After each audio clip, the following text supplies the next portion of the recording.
Shadows of a glorious past. Whispers of a storied legacy. Yet the memories of that age still live.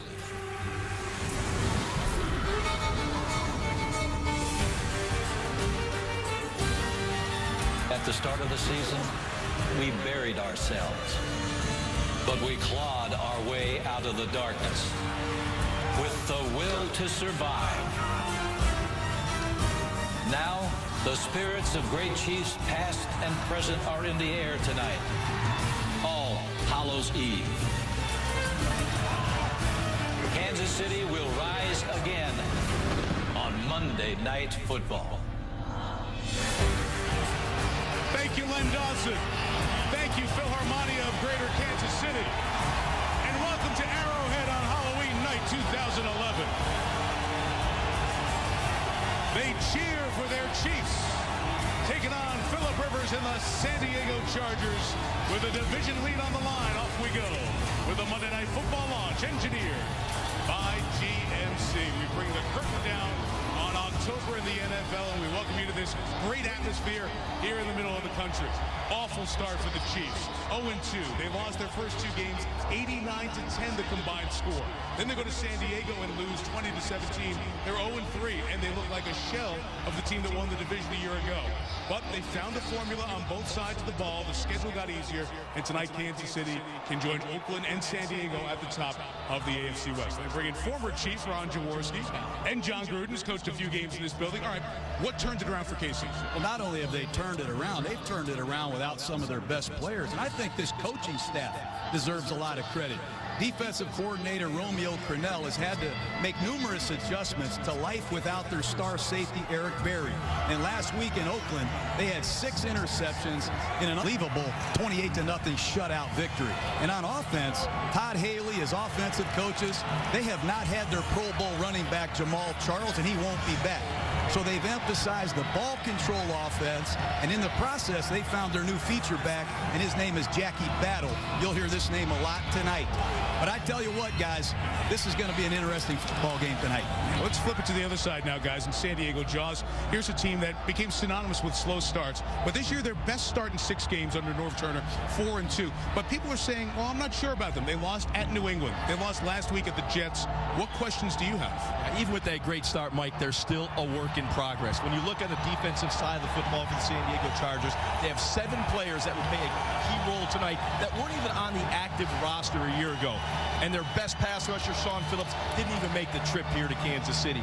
On the offensive side, Mike Tolbert, the versatile running back, is out. He will not play tonight. That means Ryan Phillips must be the bell cow tonight. Ryan Matthews must be the bell cow tonight for the San Diego Chargers on offense. Phillip Rivers must be the quarterback that we have seen historically early in the season.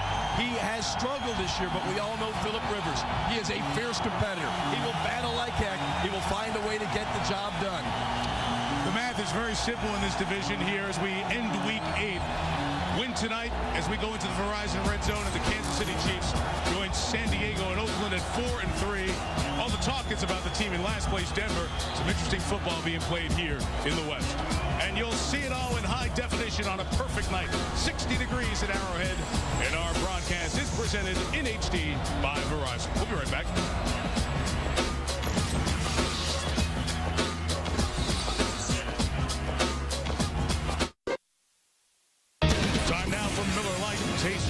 Greatness hard to achieve when your bunch is hurting, and that's the case for Norv Turner's team. Look at these starters and key contributors out.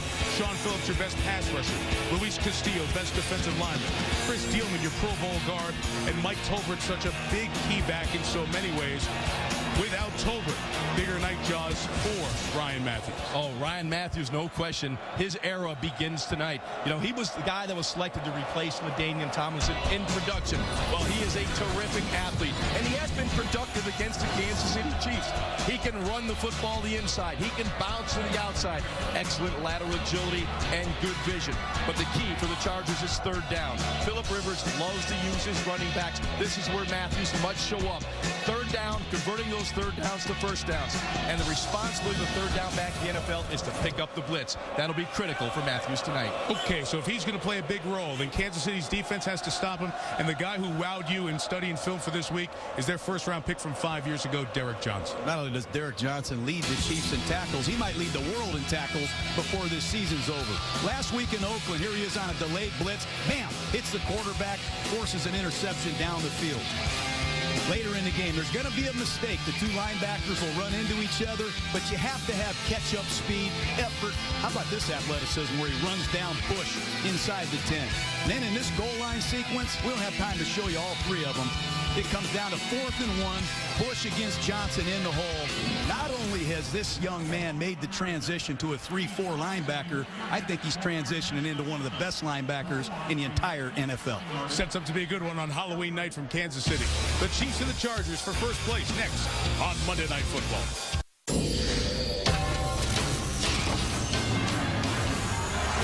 ESPN welcomes you to the following presentation of the National Football League.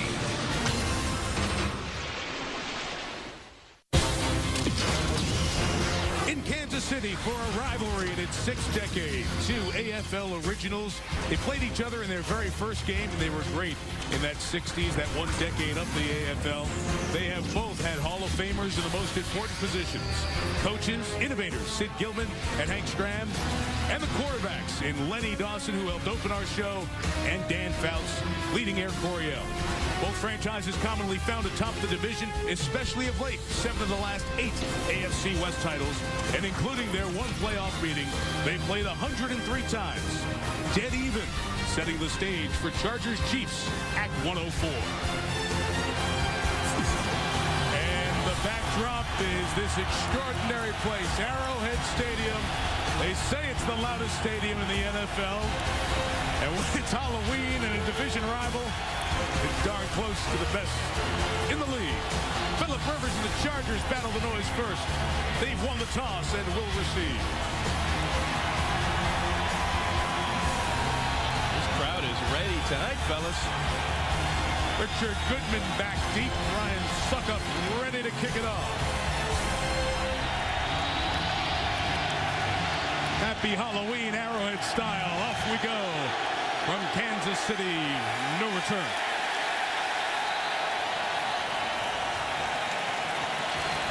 Sixth year as the Chargers starter. Philip Rivers goes for a win 60 here tonight. Yeah, you can say his numbers are down. He's been hit a lot. He's had injuries to his supporting cast, but he is not happy with the way the Chargers played last week, and you will see the best of Philip Rivers tonight. This is one of the premier competitors in today's game.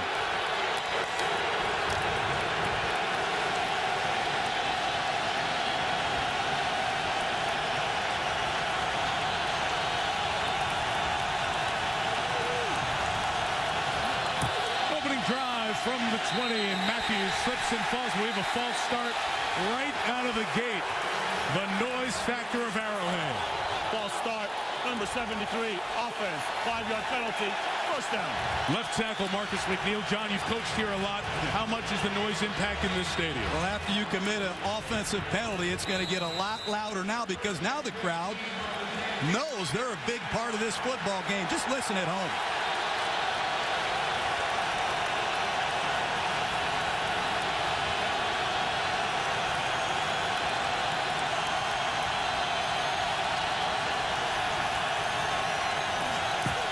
First and 15, Rivers back and fires sideline. Those tall receivers, Vincent Jackson tries to bring it in, incomplete. Ruley juggled as he was trying to go over the top of Brandon Flowers. Well, Brandon Flowers at 5'10", and that press coverage from the line of scrimmage against Vincent Jackson, 6'5", does a heck of a job when the ball is in the air. You'll see it right here, close to the sideline. You see the height advantage of Jackson, but he is out of bounds right there. Flowers in good position. 8-inch height difference. Jackson 6'5". Flowers, AFC Defensive Player of the Week last week, 5'9".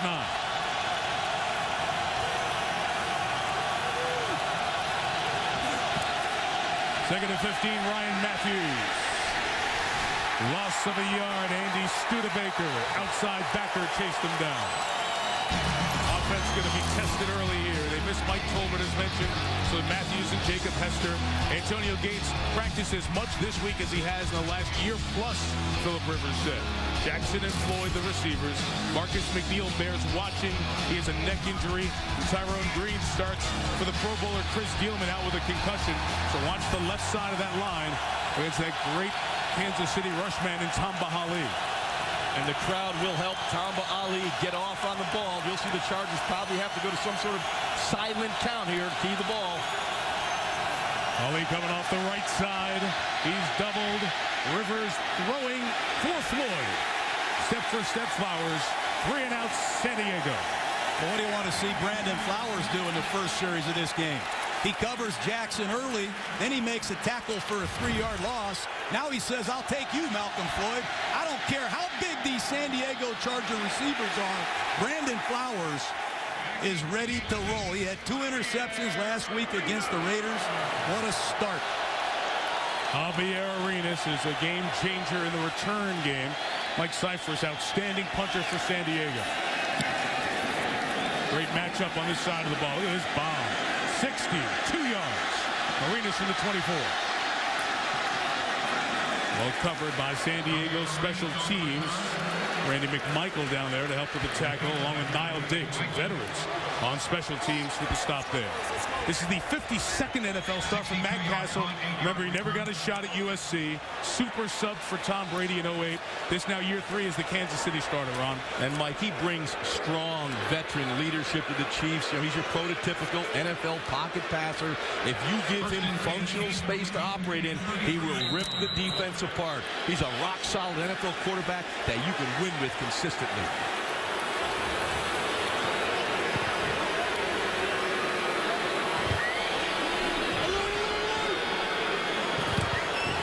.6'2", 238, Jackie Battle, big back, going nowhere. Steve Gregory tackles him. So it's been running back by committee. You'll see the big back battle, the speed of Dexter McCluster, and the veteran Thomas Jones over 10,000 career yards. The receivers, Wayne Bowe, he's the best threat Kansas City has, along with Steve Preston. And up front, Casey Wigman. You want to talk about the ultimate anchor man in the NFL? Casey Wigman hasn't missed a snap in the last decade. 10,502 in a row and counting.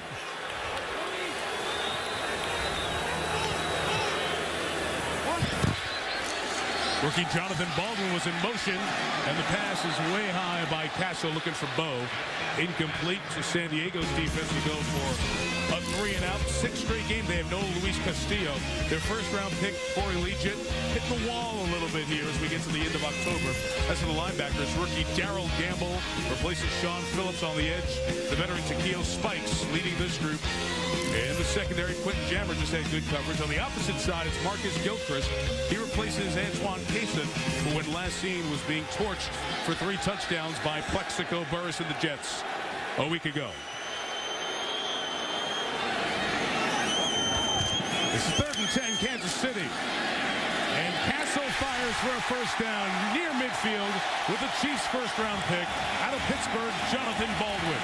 That's nice design. Hard to get a 3rd and long conversion in this league, but Baldwin's going to come out of a tight alignment, and he's going to get a good release, and he's going to run right down the seam, and the ball's thrown perfectly by Matt Cassel. And Baldwin is a guy they are very excited about. Their first-round draft choice last year from Pittsburgh. We saw him running around on the practice field. He looks the part. Great start for the youngster out of Pitt. Well, John, normally you don't see that big 6'5" guy in a slot, but boy, Baldwin did a really good job. This play was coming in late. There were communication issues from the sideline, and a false start is called. False start, number 67, offense, 5-yard penalty, first down.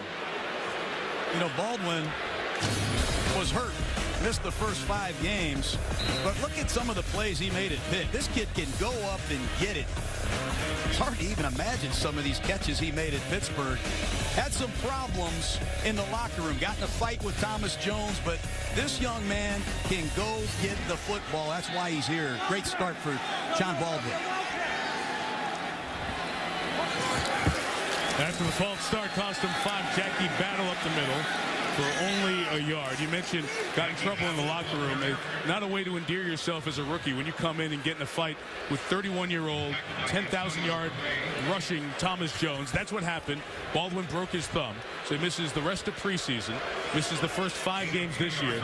This is just his second game. Guy who went to the same high school, Aliquippa in Pennsylvania, as Mike Ditka, Tony Dorsett, Darrell Rivas. So he comes from good football stock. Got off to a bad start in the locker room, but trying to get it straight now.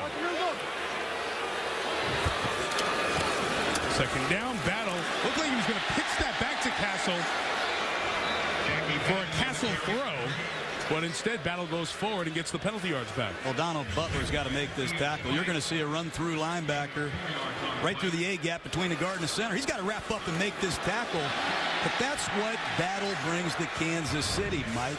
He can break tackles, and Todd Haley couldn't stop talking about yards after contact.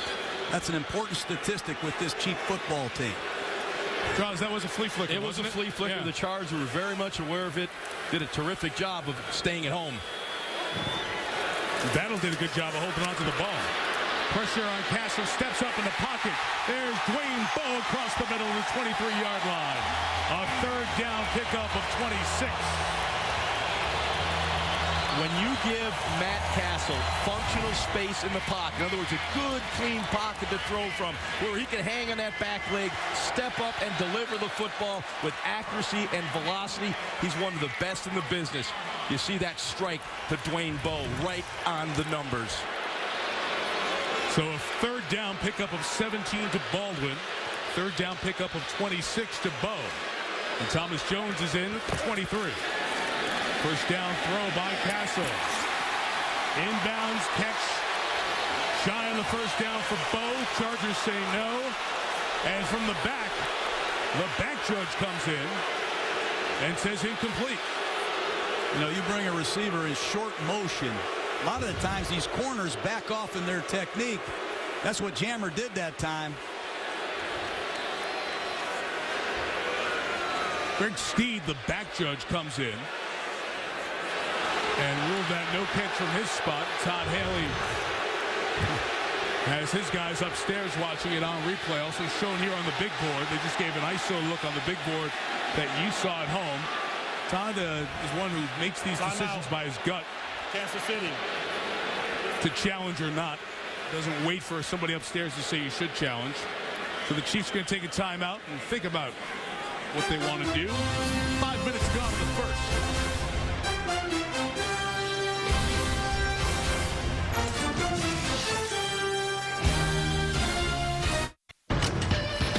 ESPN's Monday Night Football is brought to you by Bud Light, the official beer sponsor of the NFL. Here we go. And ESPNshop.com, where you can get all of your official NFL sideline gear. Along with Green Bay and Buffalo, probably the best places in the NFL for tailgating. Here in Kansas City, all the fans have settled in. We watched that play again during the timeout, and as he goes to the ground, Bowe does not complete the catch. The ball rolls off of his body, so it's something they shouldn't and will not challenge. 2nd and 10 for the Chiefs. From the 23, Cassel. Incomplete. Looking for Bowe again. The safety, Eric Weddle, with the coverage. Dwayne Bowe, Jaws, this is the main threat, D1 game breaker in this Kansas City offense. Well, he's the guy that Matt Cassel looks to go to whenever he can get that one-on-one opportunity. He has big body. He can catch the football, averaging 17.1 yards per catch. He can go get the football. You get in this area of the field, it constricts. This is when Cassel likes to look to Bowe, particularly if you're going to get a press coverage on the outside. Got to hurry up and get out of the huddle quicker. A lot of confusion early for the Chiefs tonight. Dexter McCluster's the running back on 3rd and 10, and they moved early, 3rd and 15. But John, plays seem to be coming in slow. We've had that 3 times already. Start, number 76, offense, 5-yard penalty, 3rd down. Well, you've got to get the personnel in earlier. You're going to use 3 receivers, 2 tight ends, 4 wideouts. What's the personnel? That has to be sent in first. That last play, Kerry Colbert came in late. When you rush things, you make mistakes. Been a lot of conversation here. Who's exactly calling the plays? Bill Muir, the offensive coordinator's upstairs. Todd Haley's had his hands in the soup, cooking the plays. Jim Zorn, the quarterback coach, communicating into Cassel's headset. 3rd and 15. Cassel, again a 3rd down completion. This one won't pick up the 1st down as Baldwin is knocked out of bounds by another rookie, Marcus Gilchrist, at the 18-yard line, setting up about a 36-yard field goal attempt. Baldwin is a big body guy. He can just go up and snag your football. You'll see him here once again in that tight position. Quick release to the outside and good body control to reach behind him and make that catch. It's a nice target for a quarterback. Brian Suckup is the kicker out of South Carolina. He was Mr. Irrelevant in the 09 draft, the last guy taken. He's been a pretty good kicker these 2 years in Kansas City. From 36. First drive points, Kansas City. Chiefs with a couple of 3rd down conversions. Get on the board first. Chiefs score first. These teams met week 3 at Qualcomm in San Diego, a 3-point Charger win. Chiefs turned it over on a drive time to tie it in the final minute. That sent Kansas City to 0-3, where they've defeated Minnesota, Indianapolis, and the shutout at Oakland 28-0 with the 6 interceptions last week to get to 3-3. Goodman won't get a foot on it, a hand on it, I should say, off the foot of Suckup.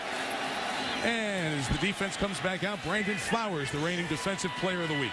Boy, I always wanted to draft this kid coming out of Virginia Tech. Everybody thought he was just a cover 2 corner. Well, he's turned into a heck of a bump and run defender. Here he is against Vincent Jackson. Then watch him come up and support the run. He will sting you. Physical corner. And then it's Malcolm Floyd on 3rd down. He has tremendous confidence. He leads the AFC in interceptions, 2 of them last week. Playmaker.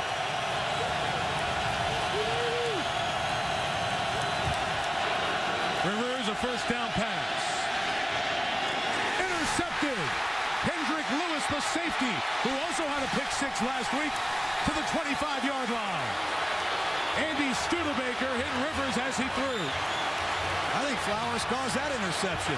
I really think Phillip Rivers is looking for Vincent Jackson one-on-one against Flowers. And he's not open, and he's late to the inside, and he misses Antonio Gates. One-on-one coverage at the top of the screen. I really think Phillip Rivers wants that one-on-one. He's late down the middle. He misses Gates. You could just say he just missed the throw as well. It's high.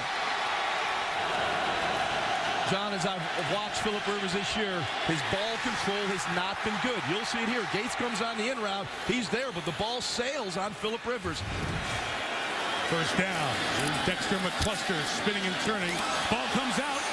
It's loose. Did San Diego get it right back? Putting Jammer down there by the bottom of the pile. It's recovered by the Chargers. Wow, they go on a quick count, and Vaughn Martin, filling in for Castillo, stuffs Dexter McCluster. McCluster spinning for that extra yard or 2, gets hit before he goes down. Ball comes out late there, covered by San Diego.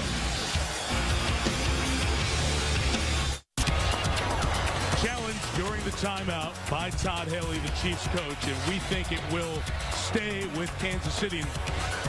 Get a look at the replays. McCluster is going down. You're going to see Corey Leggett come in from the side and knock it free. But McCluster still got the ball there. His butt's down, his back's down, and then the ball comes out. There you go, down there. You get easily down. Then the ball squirts out. So Todd Haley uses the challenge, and it looks like the ball, my guess would be, stays with Kansas City. I would agree with you, Mike. That was a pretty obvious one there. The Chiefs will maintain possession. Well, the reason they have the ball at the 25 in that first down is because of the interception thrown by Phillip Rivers, who's now one of 3 NFL quarterbacks who's thrown 10 interceptions through 8 weeks of the season. And Phillip has struggled with his ball placement or his accuracy, any way you want to look at it. You know, he had Antonio Gates, a little square and route at 10 yards, but the ball just sailed on him. Those are the type of throws that Phillip normally hits in his sleep.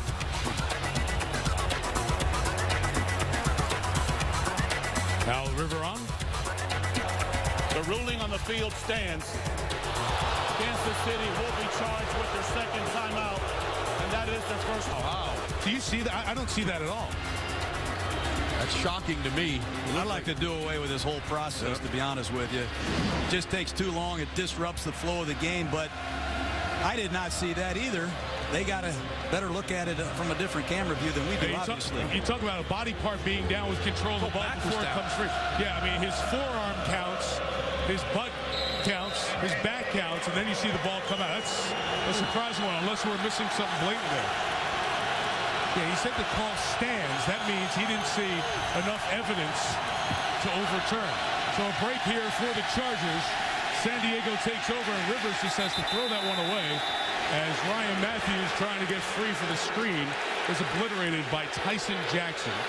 So to the reason that wasn't overturned, the officials felt there was not enough evidence in the replay look to overturn. That's what the officials said.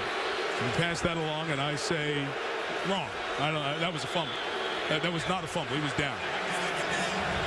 You know, I agree with you, Mike. The old standard is 100 guys in a bar, and I'd like to meet the one guy who wouldn't say that he was down. How about 3 guys in a booth? 2nd and 10. Toss, Matthews right. Good cut. 5 yards.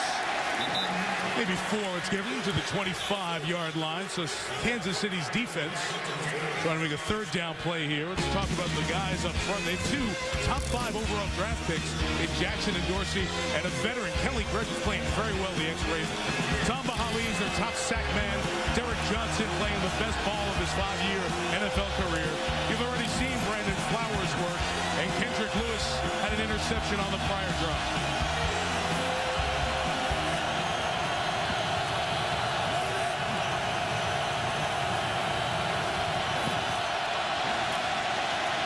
Rivers, deep drop, fires left side. Patrick Creighton pulls it in, a catch. First down at the 38-yard line. Well, they need Creighton to step up. They've been missing that 3rd receiver. That time out of a bunch formation, Patrick Creighton runs an outside breaking route. He goes up and gets it.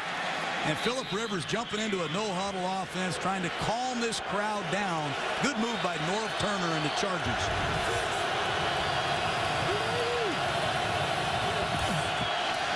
From the 38, Rivers steps up in the pocket and takes a shot downfield, and it is dropped.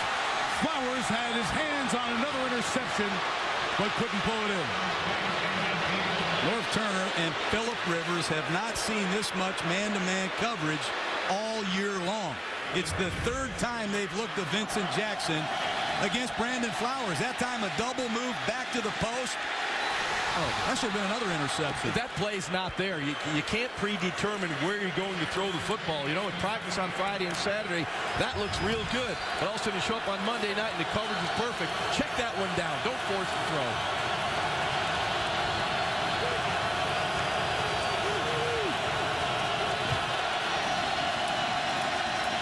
Second and 10, Rivers. Sideline caught right at midfield. Rule the catch as Brandon Carr pushed Vincent Jackson out of bounds. This is going to be interesting. Norv Turner loves the vertical passing game. And here's a comeback route to Vincent Jackson one-on-one against number 39, Brandon Carr. But if you're going to see a lot of man-to-man against Norv Turner, you're going to see double moves, comebacks, vertical passes, and it will not stop. But what a challenging approach by this Kansas City secondary early in this game.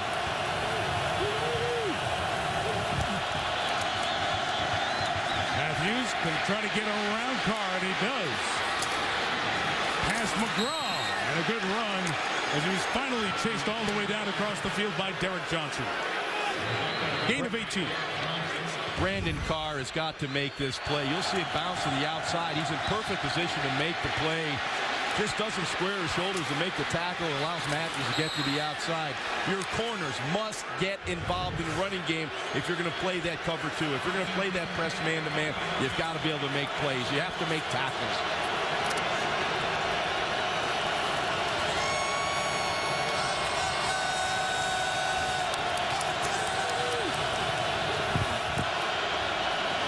Ryan Matthews, 1 foot in the ground. Cuts it to the 28-yard line. First down pickup of 4. Gwen Dorsey, Amon Gordon tackle. We'll call Matthews' name a lot because we won't call Mike Tolbert on the field. Injured hamstring, injured hand. What do they miss without him? Well, he gives them physical toughness. He is a load between the tackles.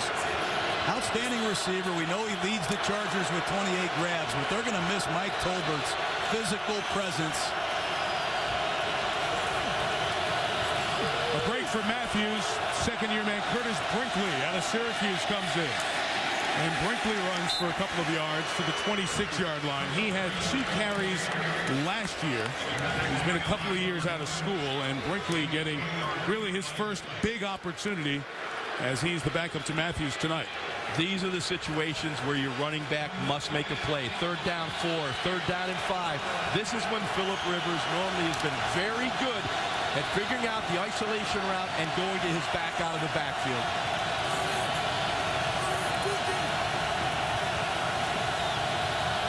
Third and 4, Antonio Gates time. He's doubled. Rivers goes back his way, and a pass was intercepted.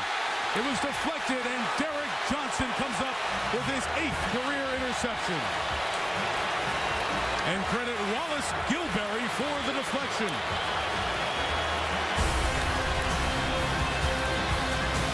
Another turnover for the Chargers offense, and Rivers is picked by Johnson.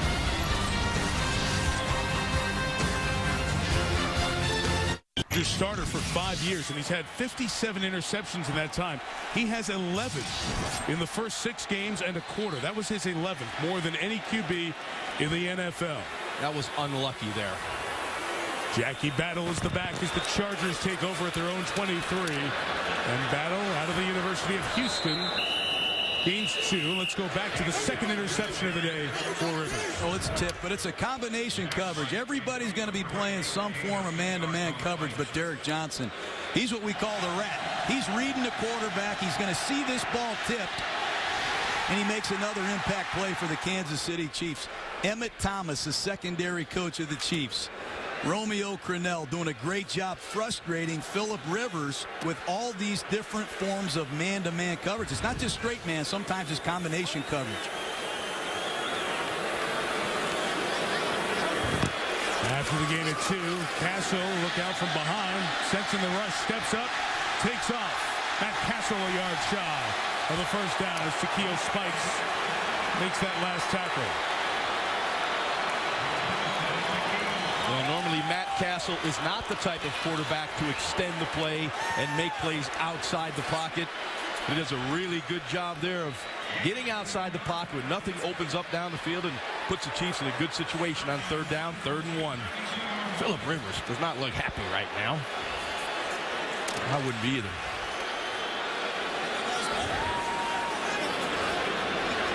So the end against the Jets was tough. The last 9 passes in that 4th quarter, he's picked twice. And twice on the first 8 tonight. They pass, and wide open is LaRon McClain, who hangs on after the hit from Steve Gregory for the first down at the 46, and a penalty marker comes in as well. It'll add 15 to the game. Well, that's going to be a gutsy call by the Kansas City Chiefs, and they speared LaRon McClain. It's going to be a 15-yard tack on. What a catch by McClain out of the backfield. Spectacular catch by McClain, John. You're right. The ball's coming. He knows he's going to get hit. Personal foul, unnecessary roughness on the defense of hitting a defensive player. The 15-yard penalty will be added to the end of the run. Automatic first down. You know, I don't understand football anymore either, Mike. I don't know what you want Gregory to do. He's not supposed to let McLean fair catch the ball for a first down. Your job is to run through the defender, and if you can't get there and intercept the ball, dislodge it. I didn't see anything malicious there. Did you, Jaws? Not at all, John. I agree with you. Well, the rule adjustment this year is here we go, clarified. Mike. Get the book out. Hey, guys, it's not me. I know. Talk to the competition committee. I'm just trying to tell you what the rule is. From the 39, Cassel loaded up, looking deep. And a forced one down there. Baldwin! Got it! Touchdown, Kansas City! Good night. 6'4", 230 pounds, and he can run. He made these types of catches at the University of Pittsburgh. You get him in a one-on-one situation, deep down the field, this is what you're going to get. An outstanding play. Gilchrist can't recover. Throws deep. Oh, man. What hands. What body control. That's what Todd Haley does. He develops receivers. He got Bo going. He's getting Baldwin going. That's what he does. Everywhere he goes, Todd Haley gets the most out of receivers.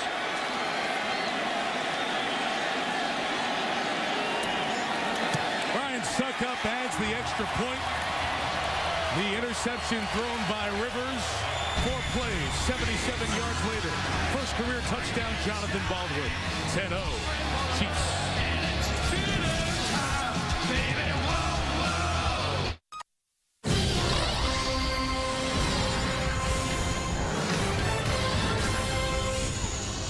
Big start this Halloween night for the Chiefs at home at Arrowhead.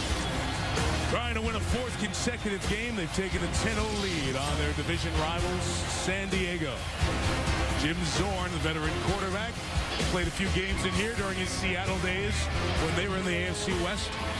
Talking with Matt Cassel, Zorn, the quarterback coach now, as the 39-yard strike to the rookie out of Pittsburgh, first-round pick, Jonathan Baldwin, has made it a 10-0 game. And what a read by Matt Cassel, getting that ball to Baldwin. About half the kicks in the NFL, kickoffs have been touchbacks. Richard Goodman brings it out for the first time tonight, and he doesn't get to the 20-yard line, submarined at the 17. Let's go back to that penalty you guys were talking about. And I don't disagree with you, but here's the way the rule was changed.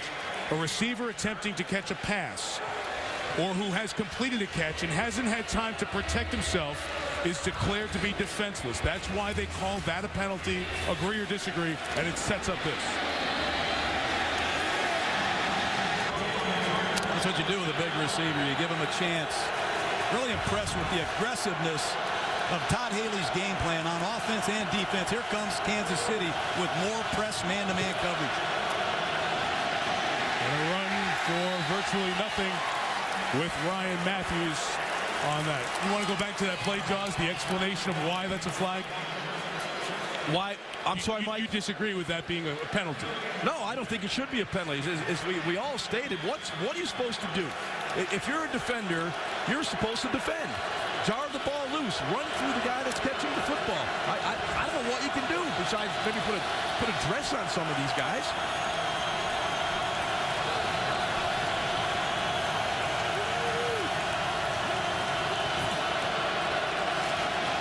Reverse 2nd and 10 throw, crossing is Malcolm Floyd. He's got 17 first down yards to the 37-yard line. Well, I like that call. They are doing a great job contesting Antonio Gates on the line of scrimmage. That time they dragged Malcolm Floyd across the formation. Look how they're defending Gates over here on the left side of the line of scrimmage. And they use Gates as a diversion to run traffic for Malcolm Floyd on a shallow cross. Nice design by Norv Turner and the Chargers. No question, John. Those are those man-to-man beaters. You run those picks and those rubs and you free people up.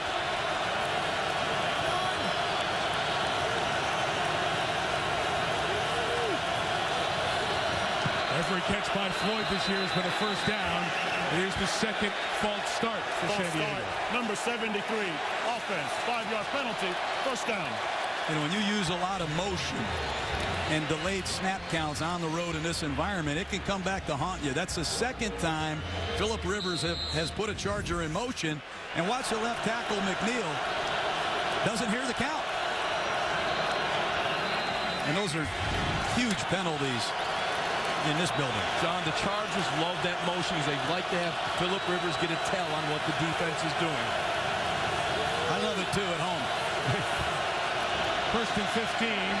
Ali got a great jump off there. Almost looked offside. There's no flag, and the run by Matthews is stopped by Derek Johnson and Javon Belcher. Holly's going to work on McNeil. Watch him get off here, Mike. Wow, McNeil never touched him. I played here a few years ago. They had the great Derek Thomas. We didn't block him all night. They get a feel for your snap count, and they get some help from this crowd. You're in for a long night. The Chiefs continue to play that pressure, man-to-man press on the outside.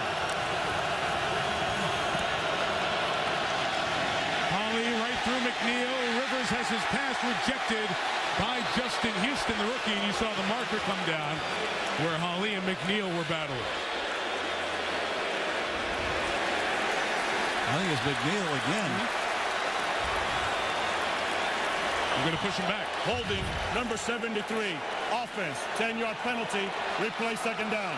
This young man can wear you out. Tom Bahali. He's forced 2 false starts. He beat McNeil off the snap. Now he gets a holding call. Wait till you hear this eruption from this crowd. Yeah, the crowd can sense they're helping this defense. They're getting all lathered up now.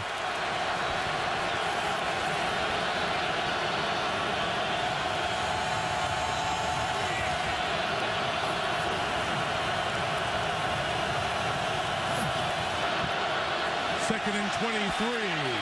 Rivers has the crossing. Randy McMichael, the veteran tight end, gets to the 33, and that should bring us to the end of the first quarter. McMichael's been important to this team the last couple of years with Antonio Gates in and out of the lineup. Turnovers and penalties. They're dooming the Chargers right now. Turned it over a couple of times, 4 flags, and a 10-point San Diego deficit after one.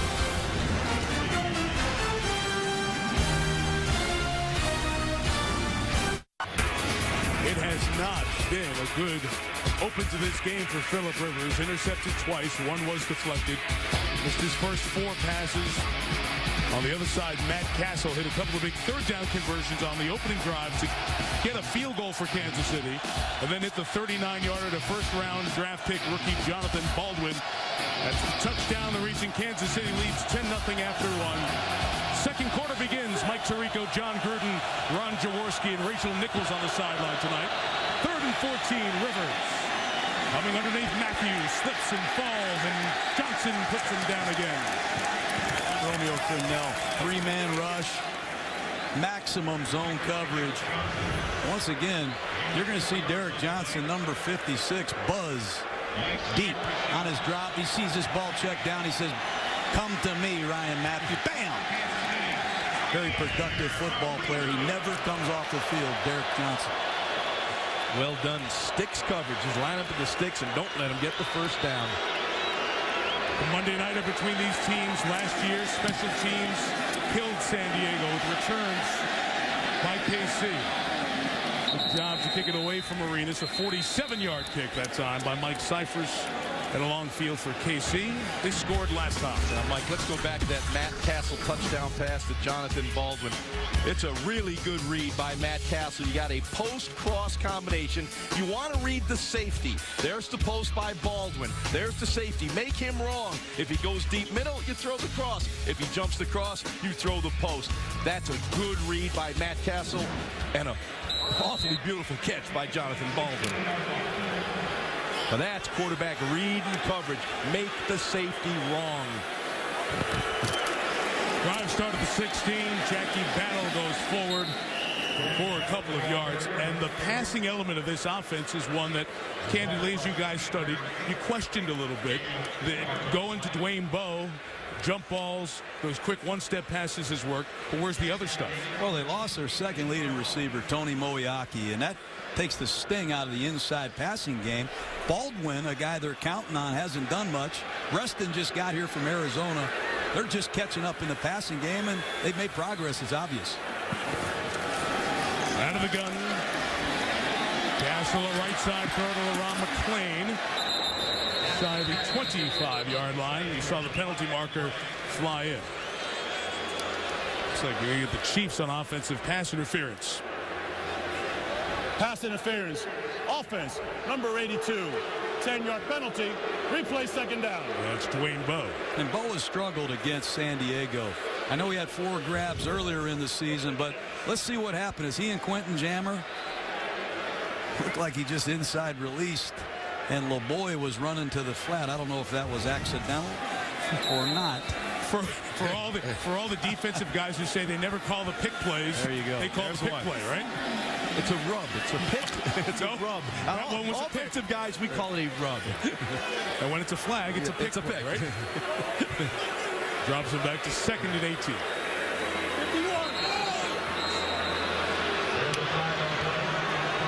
False start, number 45. Offense, after distance of the goal, second down. With Leonard Pope, the tight end. That's careless right there by Pope. Kansas City at home with a 10-point lead. Needs to put the hammer down on San Diego. These mistakes against a quarterback like Phillip Rivers will come back to haunt you. Important they get a positive play to get out of this negative field position.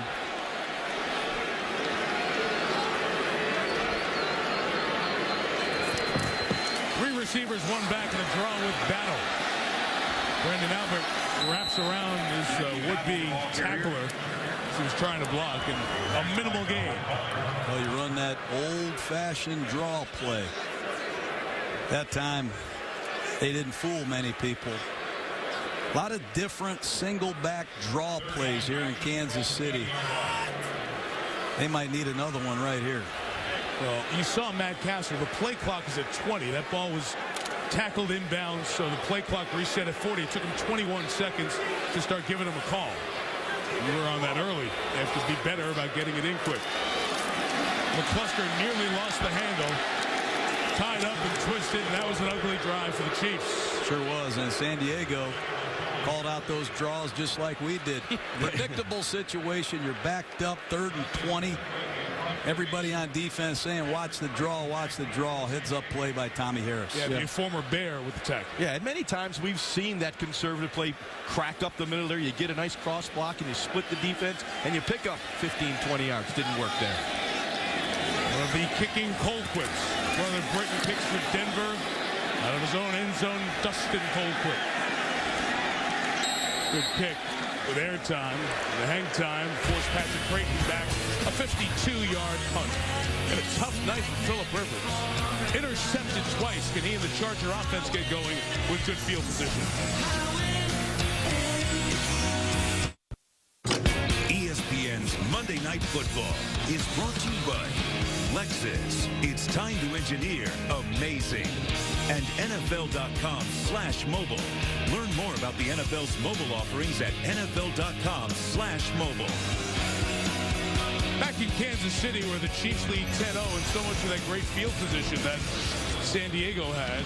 After the play was over and we went to commercial, and a flag was down. Here's there was call. a foul on the previous play. After the play was over, personal foul, unnecessary roughness, number 97 on the receiving team. The 15-yard penalty was assessed from the end of the play. First down, San Diego. It's on Bront Bird. He was just signed by the Chargers off their practice squad earlier today. So much of that good field position, San Diego takes over at its own 28-yard line.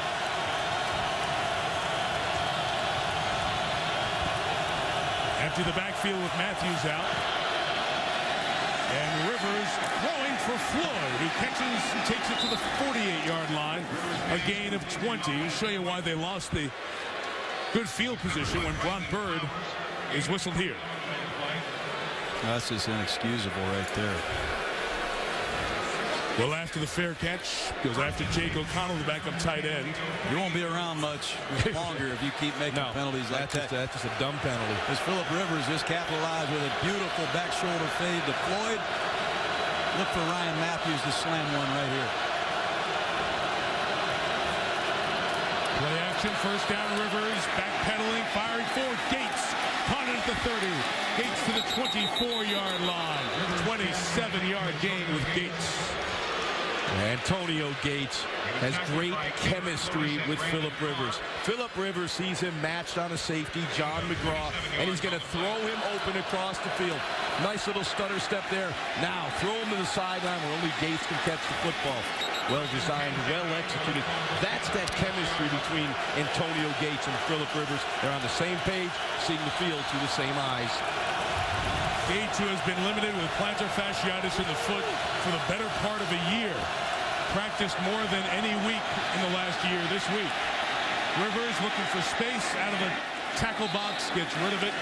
No grounding call, and we have a Sports Center right now with Trey Wingo. All right, Michael, thank you. Yankee fans can relax. CC Sabathia isn't going anywhere, agreeing Monday to a new deal that adds $30 million to his existing deal and will pay him $122 million over the next 5 years. Meanwhile, the Cardinals, despite winning the World Series, need a new manager. 67-year-old Tony La Russa calling it quits, the only manager to retire after winning a World Series. Only NFL head coach to retire after winning a Super Bowl in the Super Bowl era, Bill Walsh. 2nd and 10, toss Matthews, right, a lot of red, loss of 2. Run defense. You draft Tyson Jackson out of LSU in the top 5 for this play right here. They try to run a bunch crunch and get the ball out on the edge. I hope Tyson's okay. He just hurt his shoulder there, but he strung that play out. Excellent work. In this area of the field, as you near that red zone, most people chart the red zone from the 20, and Phillip Rivers has struggled in this area of the field.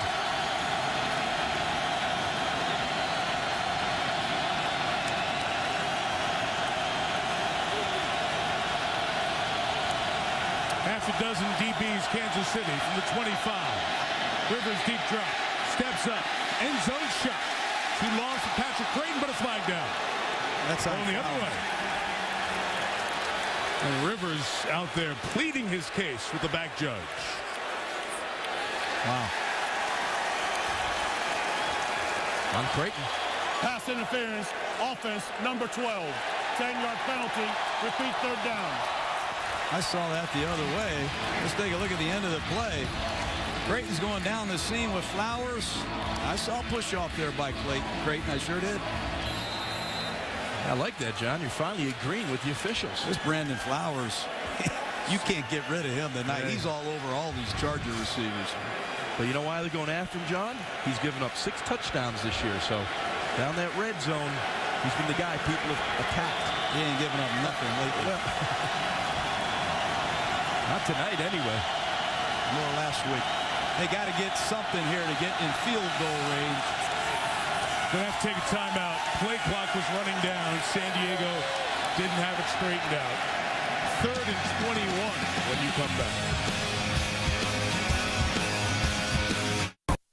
76,000 people, mostly dressed as Chiefs fans. And you look down on them this Halloween night as our aerial coverage is brought to you by DirecTV. Todd Haley chose to take the penalty, back San Diego from the 25 to the 35.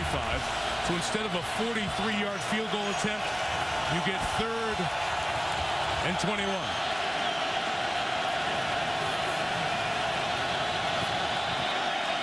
Five in the pattern for Rivers. Climbs the pocket. Matthews underneath. Gets him back in field goal range. A little more comfortable. Good decision by Phillip Rivers. 2-man rush from the Kansas City Chiefs. You'll see 2 linemen coming after Phillip. 9 defenders dropping back. Rivers just checks it down. He knows it's going to be difficult to squeeze one in for a 1st down. Get closer for the field goal attempt. On the opening kickoff of the year, Nate Kading, their outstanding kicker, tore his ACL out for the year. They signed Nick Novak. He's hit all 11 field goals. This is a 44-yarder to get the Chargers on the board. And Novak is 12 for 12, former Maryland Terp. San Diego 3, and within 7.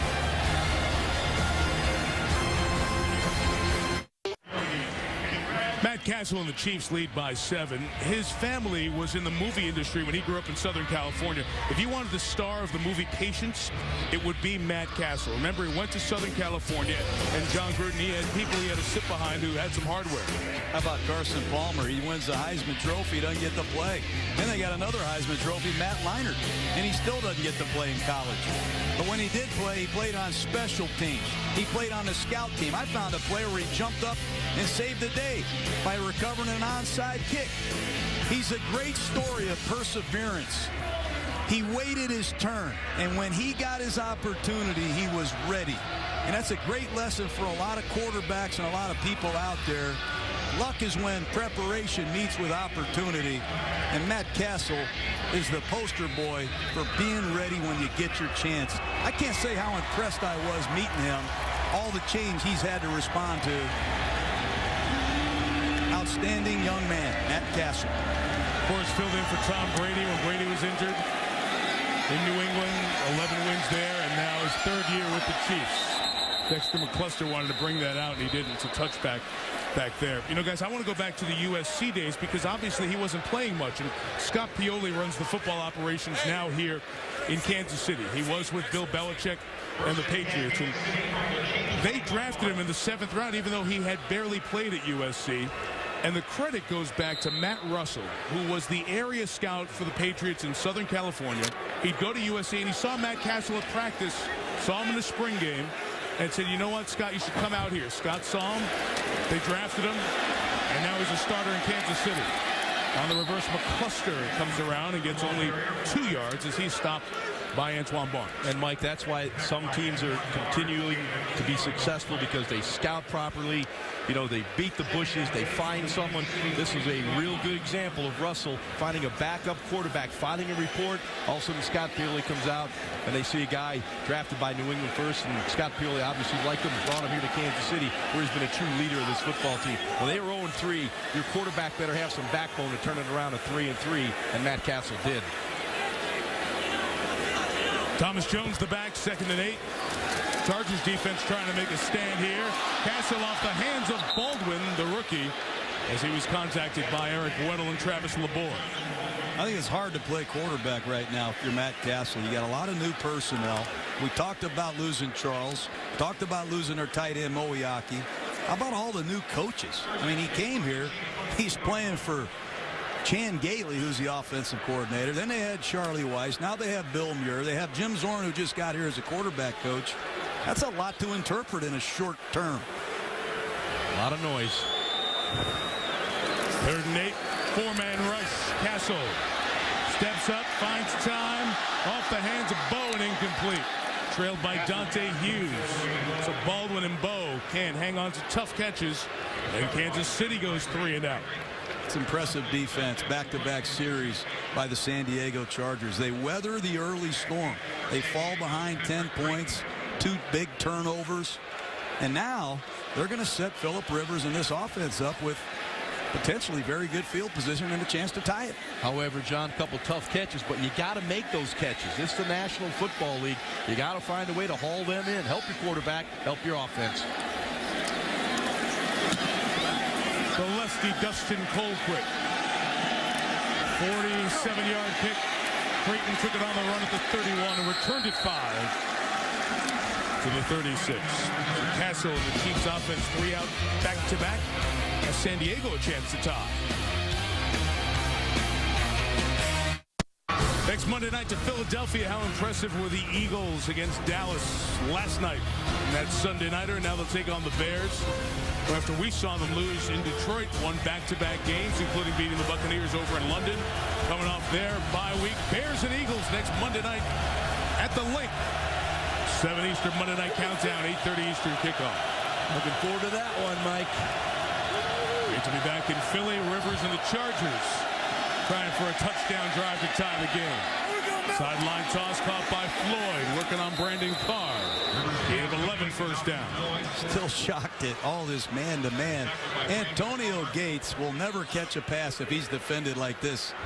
They have 2 defenders doubling Gates, man-to-man everywhere else.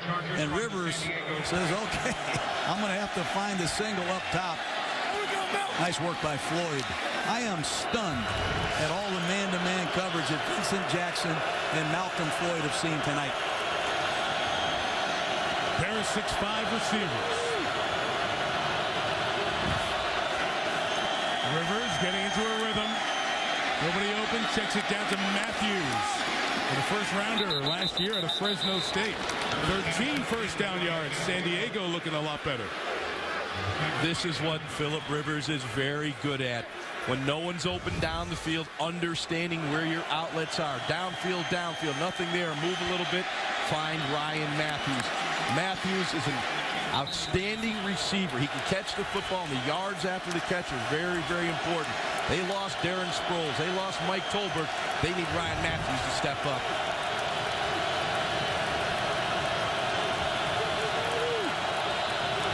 Jacob Hester worked out to the top of your screen. Rivers throwing down the middle for Gates. Hangs on, 25. First down gain of 16. Well, Kansas City has got to get to Philip Rivers. They're giving him way too long. That time it's a zone coverage, and you're going to see a tight end right here. Gates run a basic cross, and Philip Rivers times it perfectly. No pass rush that time by this Chiefs defense, and they have struggled getting sacks, Mike. I know Tom Bahali has 4, but the Chiefs only have 6 as a team. They got to do better than that. Only Buffalo had fewer coming into the week, but the Bills had a feast in Canada on the Redskins yesterday. 25 Matthews climbs to the left, ball on the ground, caused by McGraw, the safety. Gates was trying to get to it.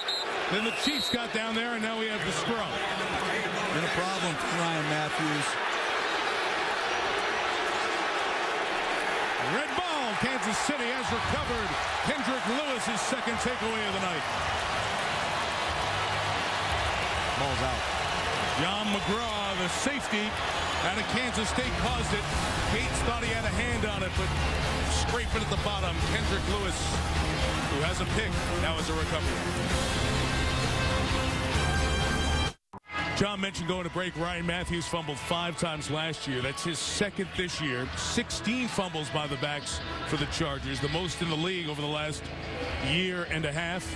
And Clarence Shellman, the running back coach, talking there with the San Diego backfield and their issues, and he's the offensive coordinator technically. But the turnover is a first for Kansas City. It's the first fumble recovery for the Chiefs this season. They forced 7 fumbles, but didn't recover any of them until now.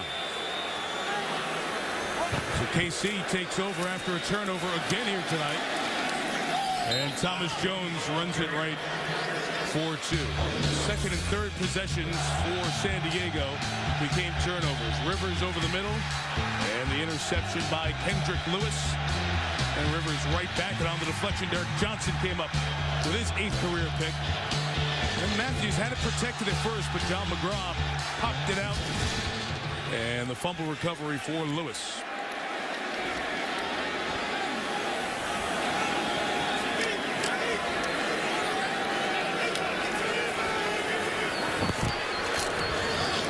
Second and 8, Jones up the middle. Thomas Jones to the 23-yard line. Boy, has he been around for a while. 3 years in Arizona, a year in Tampa Bay, 3 in Chicago, 3 with the Jets, and now a second here in KC. And I give Bill Muir, the offensive coordinator of the Kansas City Chiefs, a lot of credit. We acquired Thomas Jones for a receiver named Marquise Walker in a straight-up trade. Arizona was very disappointed with Jones, and look what he's become. Well over 10,000 yards rushing, and he's a great pro football player. Got to look at Bill Muir, the offensive coordinator for these Chiefs. Plays Charlie Weiss, went to Florida. Cassel hit as he throws. That pass ruled on the field incomplete. And it's 4th down. Well, Travis LeBoy went to work on right tackle Barry Richardson. And the Chargers need that from LeBoy with Sean Phillips out. Well, you saw Richardson. He went for the cut block. That ball was supposed to come out a lot quicker, but good coverage by the San Diego Chargers. Forced Cassel to hold on to the football, and there came LeBoy. And let's give Greg Minuski's defense some credit. That's 3 consecutive 3 and outs. Chargers are going to challenge this. North Turner has thrown the red flag on the far sideline. We got that one look at it, and the key to look for here on is it a forward pass or is it a fumble is the empty hand. Is the quarterback's hand coming through as he goes forward empty or not? San Diego throws the challenge flag here.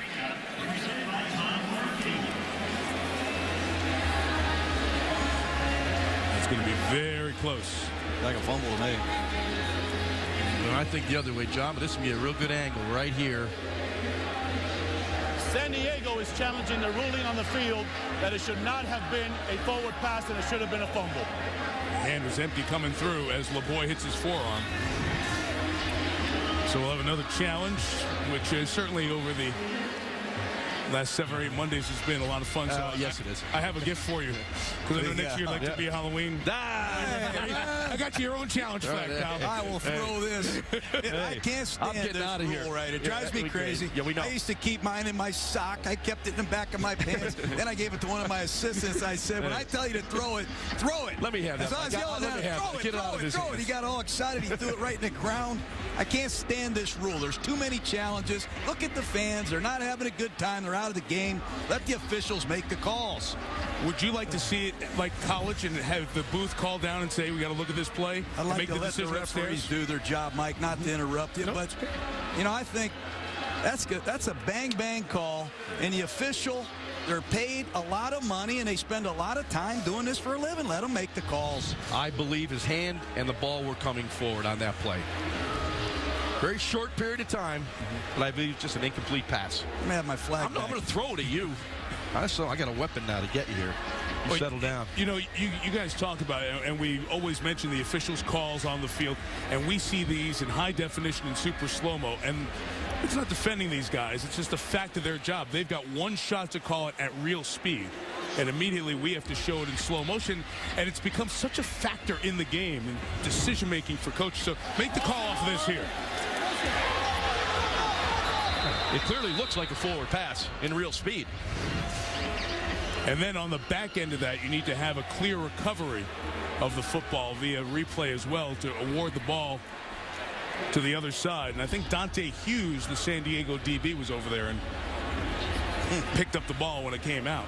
You wouldn't advance the ball. They'd never give you a touchdown in that case. But if replay must show you a clear recovery to award the ball, if you decide this is a fumble, and there you have that. And it would be at that spot if, in fact, that's the way it's ruled.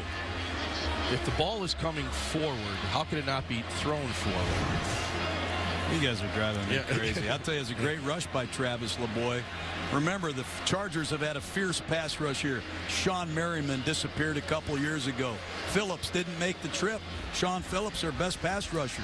They need Travis LeBoy to step up. He just did. And we'll wait for further notice on whether or not this is a fumble or an incomplete pass. Now, you have 90 seconds or 60 seconds to look at the replay. Alberto Riveron, the referee, does.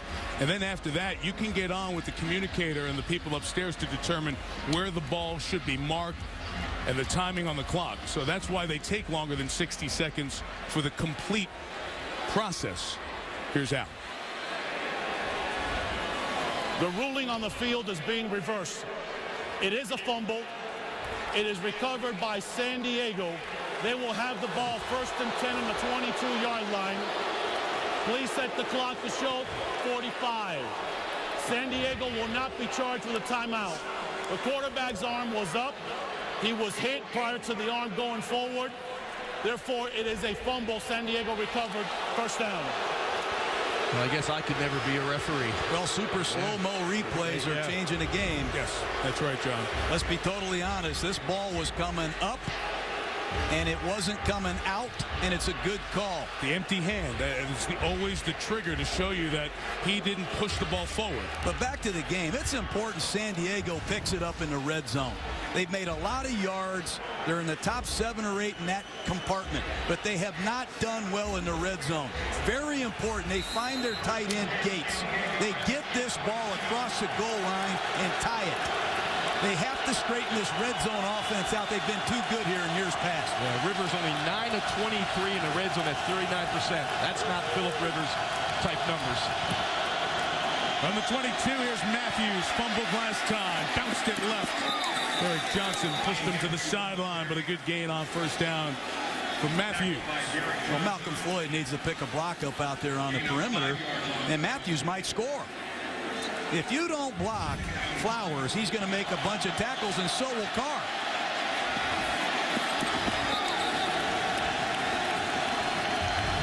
Crowd's into it now.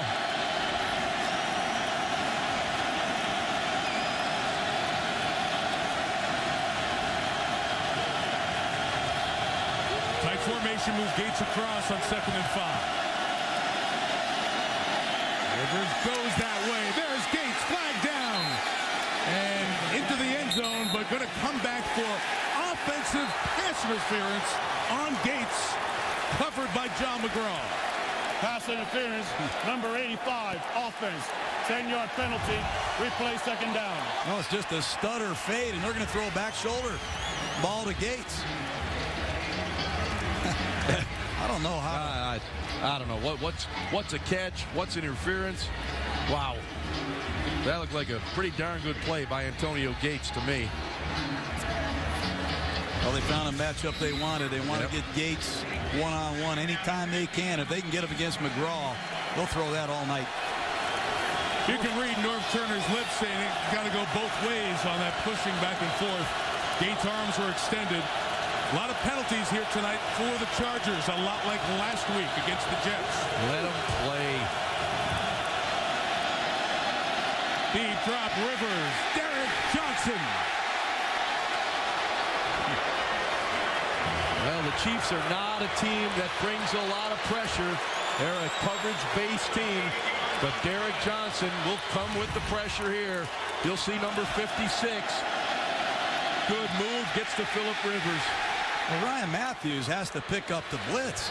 You can't duck your head against this linebacker. He'll kill your quarterback. Well, this is the loss of Mike Tolbert. Normally your third down back in that situation, right? Daniel Tomlinson, running the ball's one thing. Picking up these blitzes is a whole new shooting match. Especially when it's Derek Johnson coming up the middle. You got to hit him. Screening it out, Matthews. Holding flag behind the play. Matthews is down at the 23. This one's coming back. Tom Bahali was held on the play.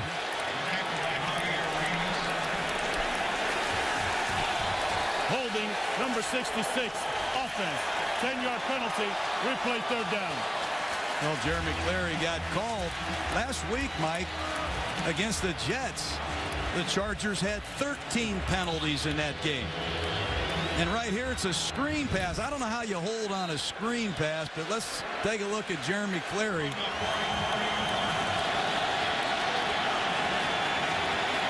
I've seen a lot worse than some of these penalties that are being called tonight. Talked about the Chargers. They had no penalties against Denver. And then you take the Jets game 13 and the 8 here in the first half. 21 penalties in the last 6 quarters. Third and a third of the field and a whistle from the back. 2 minutes. As we hit the 2-minute warning. Prior to the play, we had the 2-minute warning. Timeout. 10-3 Kansas City. At Arrowhead.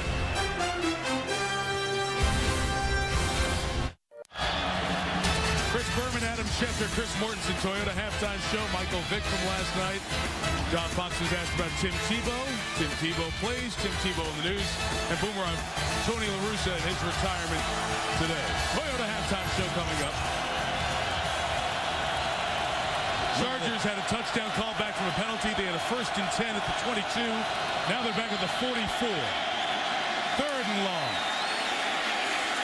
And the catch by Vincent Jackson takes it to the 33-yard line. With $1:50 left, it would be from here about a 50-yard field goal. And I think Kansas City should consider taking a timeout right here. Because if this field goal doesn't go through, they punt, Mike. No, they're going to kick the field goal. Kick the field goal. If Novak misses this field goal, you're going to get the ball in great field position. They're wasting precious time here by not taking a timeout. I'm surprised Todd Haley hasn't done that. I'm with you. I'd like that at the 42 with a minute and a half and no timeouts. I feel okay about controlling the clock. Nick Novak, 52-yarder. Made a 51-yarder at altitude in Denver. No good. Missed it right. And they'll have 1:11 in a timeout to try to work it down. So the Chargers, off the turnover, had it knocking on the door of the red zone and had a offensive pass interference flag. Wiped 7 off the board to tie the game. Let's go back to that play. Antonio Gates working on John McGraw both ways. You have Gates extending his arm, and watch McGraw's right arm grab Gates' left arm right there. I'm tired of sounding like a fair weather fan here. I just don't get that call. Let these players play. Pass interference is the most impactful call in football. Unless you're totally sure, don't make a call. Contact both ways. They choose to call it on Gates. It erases the touchdown. San Diego, with its own struggles, misses the field goal. Now Thomas Jones takes the Chiefs to the 45-yard line. 1:05 left, 1 timeout. Well, I don't get that one. Now, Matt Cassel's got to get this offense going. I mean, they have gotten bogged down here as of late. They've got great field position here. Cassel got to get him to the line. The clock's running. Oh, they wasted precious time by not taking a timeout on the field goal. Taking a lot of time to get one off here. 2nd and 7, movement off the edge, and this play's blown dead. With Antoine Barnes flying in from the right end. And Barnes is the really only true pass rusher the Chargers have right now, coming off the edge. Neutral zone infraction on the defensive end. 5-yard penalty. Still 2nd down. That's 9 first-half penalties on San Diego. 22 in the last 6 quarters. You know, Sean Phillips is injured. He didn't even make the trip. It's Antoine Barnes that has to bring the quick pressure on Matt Cassel. So in these situations, you know, you're going to have a defensive end, a linebacker try to jump the count and get that quick pressure.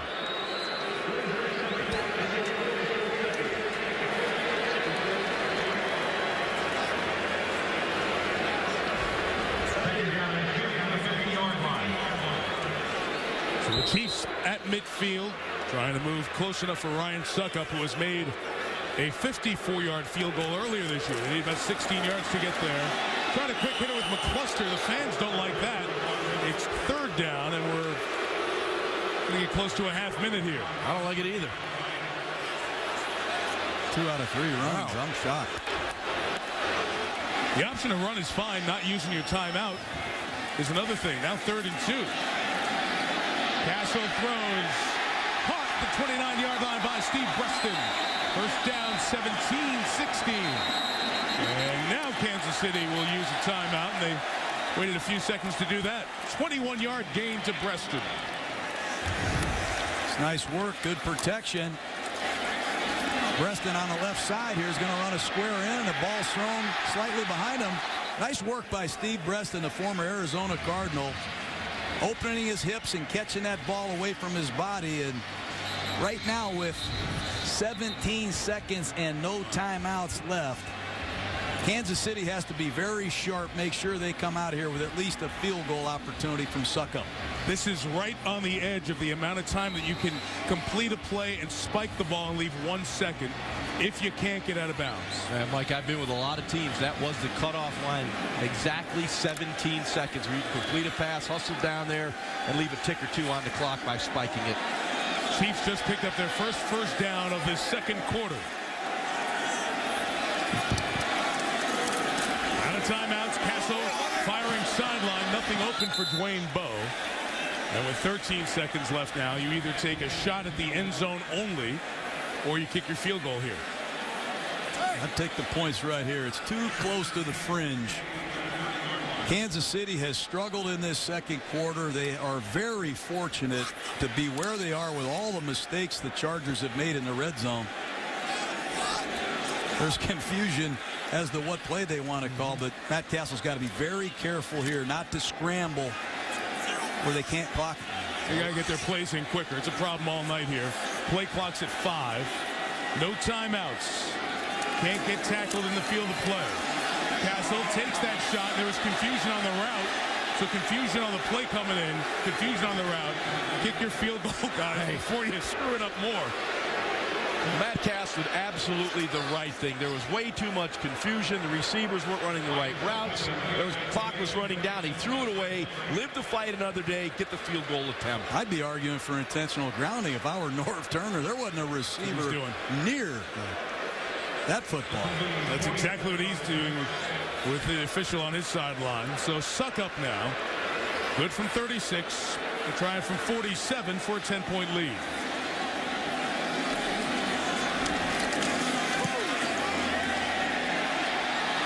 And Ryan Suckup adds 3. So just a couple of moments ago, the Chiefs and Chargers looked like they were tied at 10. Instead, Kansas City looks like it'll take a 10-point lead to the locker room at halftime.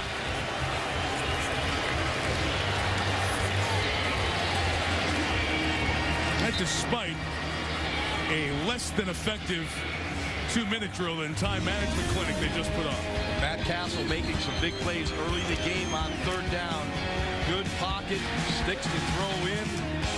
Again, another 3rd down play, tight throws, squeezing them in there. Dwayne Bowe makes the catch. And his mobility. This is not what you expect out of Matt Cassel, the ability to run. He's normally your prototypical pocket passer, but as you can see, he can run and he can throw. Did a nice job of reading the defense here. The safety told him where to go with the football. The safety took the low route. He went high for the touchdown. Cassel been sharp, particularly on 3rd down. You got to get that 2-minute and the play calling. Wow. And the process of getting it in straightened out here at halftime. It's been poor in the first half. Yes, it was. And speaking of poor, the Chargers remain poor in the red zone. That's hurt them as well. Line drive bouncer here by Suckup. That is fielded by Curtis Brinkley, who's down at 33 in the first half. Comes to an end for the Kansas City Chiefs. Get the ball to start the 3rd quarter, trying to tie the AFC West against Phillip Rivers and the Chargers. They're up 10. Here comes Chris Berman now with the Toyota halftime show. Boomer. And quarter number 3 here in Kansas City, and the Chiefs with that opportunity to get the Raiders and San Diego all bunched up at the top of the AFC West. 4-3. Hope you're enjoying opening your candy and hanging out watching Monday Night Football. You know, the parents are stealing the kids' candy that they like. Mike, John, and Jaws, Rachel Nichols on the field. Kansas City got in its own way a few times, yet has a 10-point lead. Yeah, Mike, but they were dysfunctional. They couldn't get the play in on time to Matt Cassel. You know, receivers weren't getting lined up on time. I mean, they didn't look very good offensively. And they are a running football team. And they've only run the ball 14 times for 32 yards. They must run the football if they don't want to maintain this lead. I feel good if I'm San Diego. We've stopped the run. Too many penalties. 9 penalties in the first half. 3 turnovers. San Diego, once again, a lot of yards, not enough points. They've got to improve their red zone production, and penalties have had a lot to do with their inability to get anything done. But you feel good if you're San Diego the last 4 quarters, the end of the Jets game and the start of this game? No, I feel good about this game where I am. Okay. They're lucky they're not behind by 25 points. They need to make a play. Somebody's got to make some plays against this bump and run man-to-man coverage. That's why they have Vincent Jackson and Gates on this roster. 3rd quarter begins. Nick Novak kicks for San Diego. Dexter McCluster from 5 yards deep. Speedster, 2nd-round pick, tried to hit the sideline. And he's out of bounds at 26-yard line. Let's welcome in Rachel Nichols. Hey, Mike, I spoke to both coaches at halftime, and Chiefs coach Todd Haley said, yes, indeed, they are having trouble getting plays in. He says it's an equipment issue. The equipment is fuzzy, in his words, and they are working on it. As for the penalties over on the Chargers side, Norv Turner said he was going to tell his team at halftime, look, there are some penalties out there we can't control. So you got to control the penalties that are penalties. Stop doing it. And when you get in the red zone, you got to score. Guys? That's what John was pointing out, Rachel. Thank you. Let's see if the fuzzy headsets have cleared up. Go to Radio Shack and buy one. Gain of a yard for Battle. Tackled by Martin. Mike, when Matt Cassel had time in that first half, he was very effective. We talk about quarterbacks having functional space. Look at the clean pocket to operate from. Now he gets an opportunity to read the linebacker. Which way the linebacker goes, he throws away from him. Same thing here. Nice presence in the pocket. No one around him. Good, clear vision downfield. He sees that window open. Dwayne Bowe comes inside. He puts it on the numbers. If you protect Matt Cassel, he will slice you up. Deep drop, 2nd and 9.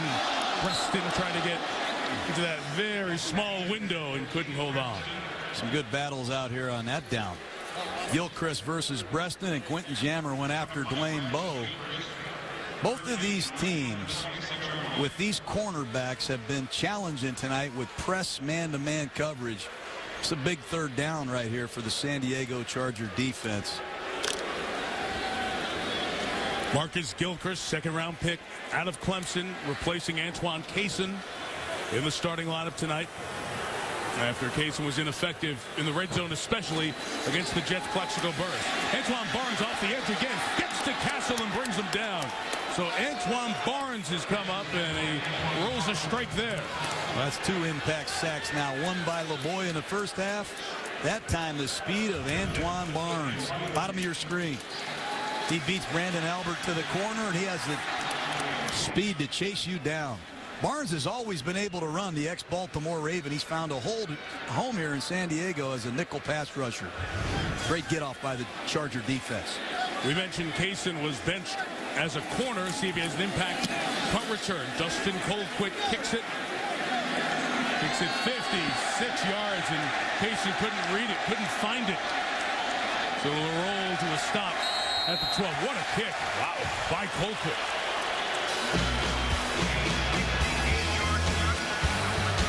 Behind the play, Colquitt, the punter, is playing good guy there. As the long snapper, Thomas Gafford, was battling with Jacob Hester. It's all cleared up.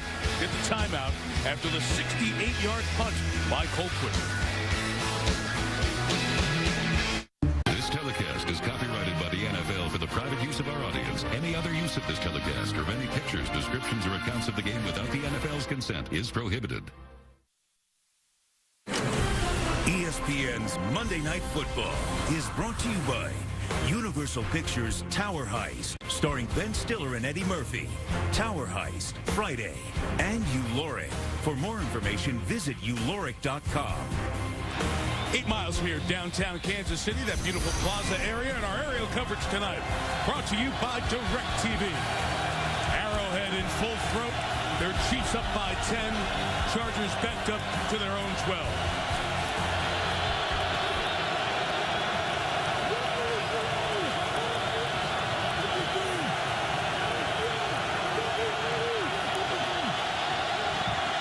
Play clock all the way down, and a whistle and a flag.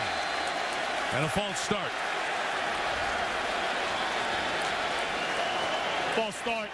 Number 73, offense. 5-yard penalty, still first down. That's 3 of those on Marcus McNeil, plus a holding penalty. Guys, in the last 4 quarters, second half of the Jets game, first half tonight, the Chargers had 3 points, 5 turnovers, 15 penalties, and they start here with a penalty. Well, good teams go on the East Coast and win if you're from the West Coast.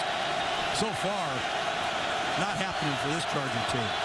Lost in New England, lost at the Jets. Making the trip halfway across the country tonight. First and 15, Rivers throws, Floyd catches on Brandon Flowers, a first down at the 24. This play would make Sid Gilman proud. This is the skinny post. You'll see the receiver make this break. Floyd at 10 yards. That ball is out of the hand of Phillip Rivers in 2.1 seconds on a 5-step drop. That's how you draw it up. That's how you execute it. Old school football right there. You mentioned Sid Gilman, Hall of Famer, father of the modern passing game. Thank you, Mike. Coached you for a time, was the first coach of the Chargers. From the 24, Matthews. Up the middle for 2. I look out there, I see number 99, Amon Gordon. He's one of my favorite Kansas City Chiefs. What a story.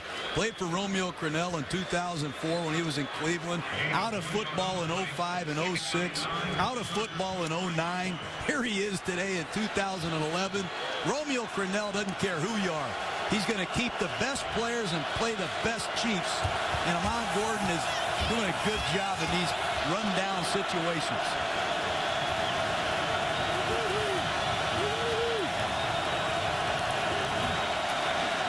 Rivers has hit his last 6 passes. Make it 7, brought in by Ryan Matthews. Brought down by Demario Williams. Was a Falcon, 8th year out of Nebraska. 4 years now as a Chief. Sooner or later, you're going to see the Chargers hit one of these backs out of the backfield. They're going to take off. The Chiefs continue to play that man-to-man coverage. Their backs are to the offensive players coming out of the backfield. You break a tackle, there's a lot of running room for the Chargers' backs. Been a man-to-man down for the Kansas City Chiefs.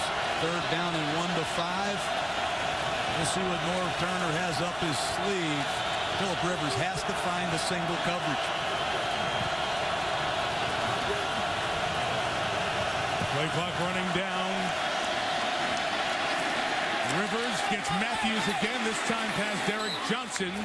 And a first down picked up the 40-yard line. That's what you want from Ryan Matthews. You want to see him beat a great nickel linebacker in a passing situation. He's going to leak out of the backfield one-on-one against Derek Johnson and beat him across the formation. It's a nice job by Phillip Rivers with the location of that throw.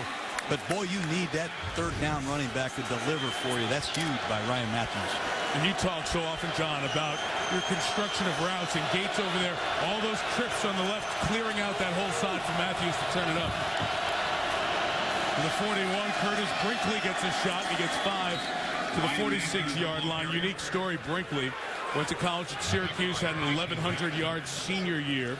Went undrafted. He was great in the high school days in Philadelphia. Had 85 touchdowns. Went undrafted, then went back to this tough area in Philly where he grew up. Was waiting to pick up his sister from work. Case of mistaken identity, he was shot. 3 bullets, 1 lodged near his heart. Too dangerous to remove. It's still in there. 2 of the bullets were removed. Fought his way, practice squad, stayed on the team. First opportunity last year, and now a big opportunity tonight. Rivers climbs the pocket. There's Gates.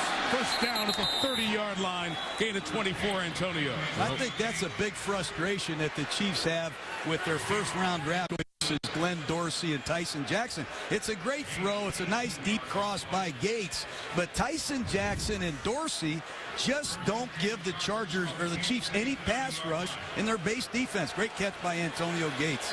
It wasn't the prettiest spiral that Phillip Rivers has ever thrown, but it certainly was accurate.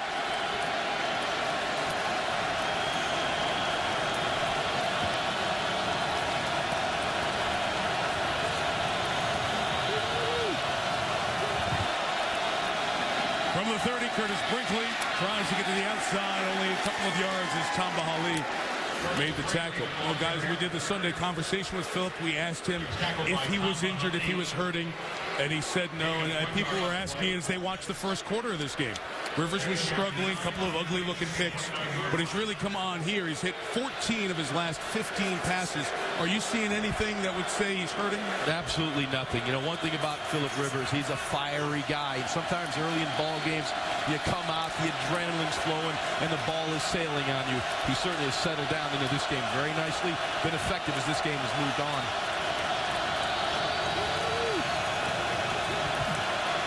Second and 8, Chiefs up close to the line. Rivers thought about taking a shot, didn't do it. Checks it down to Brinkley.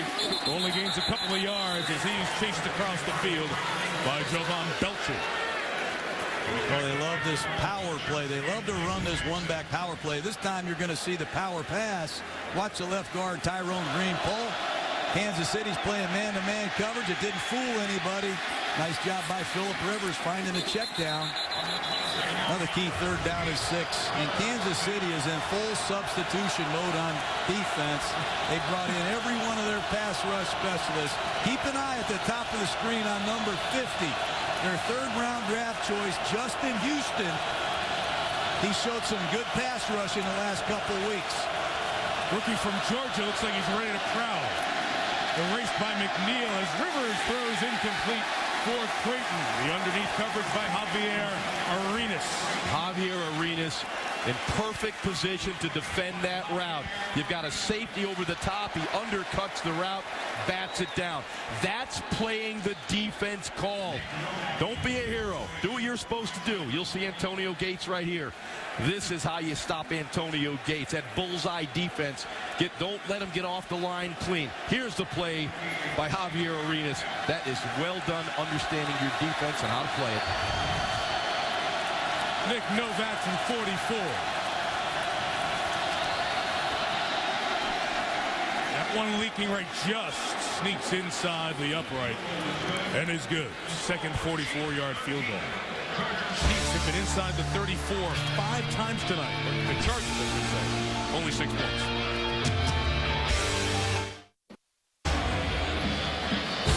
To Philadelphia next Monday night. How open were the Eagles last night? I mean, guys were running free against that Dallas defense. Philadelphia blew out the Cowboys.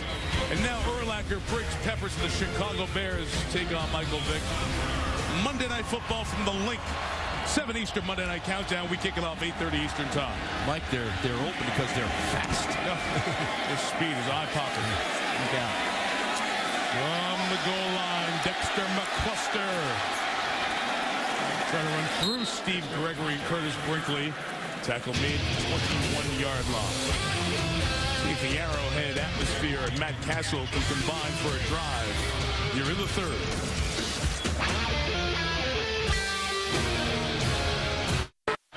When they renovated Arrowhead Stadium, they added a fabulous Chiefs Hall of Fame. And when you spend a minute or two in there or through the history books or online, you look at the names and the impact that they've had on the game. Guys like Otis Taylor, Hank Stram, the winning coach, Super Bowl IV. The one kicker in the Pro Football Hall of Fame, Jan Stenerud. Lenny Dawson, who we saw at the very beginning of our show, and the founder of this franchise, Lamar Hunt, who passed away in 2006. Original AFL, the Foolish Club that they all put together. And now Clark Hunt, his son, one of his 4 children, is the chairman of this team, sitting with former Chiefs and Chargers head coach Marty Schottenheimer here tonight up in one of the luxury boxes. This is alumni weekend. So many of the Chiefs came back. They put Kevin Ross in their honor roll, and what a job they do with their former players in Kansas City. Yeah, played with Rockman Kevin Ross. What a terrific football player. Deserves to be in that honor roll here in Kansas City. Congratulations, Kevin. Good to see Marty here as well. KC with Cassel taking a sideline shot. Baldwin went up high. Rookie couldn't get it, and it was incomplete. Made a big catch earlier for the only touchdown of the game. Yeah, I like the aggressive call by the Chiefs. It was that stutter go. You think you're going to run the out, you'll see it right here. And also he takes off down the field. Once again, the ball on the hands of John Baldwin. Got to come down with those. Got to help your quarterback. Castle's only hit 1 out of his last 7 passes. But sometimes you got to make those big, tough catches when you're a big, tall, wide receiver and the ball hits your hands. Cassel not happy with the result of that.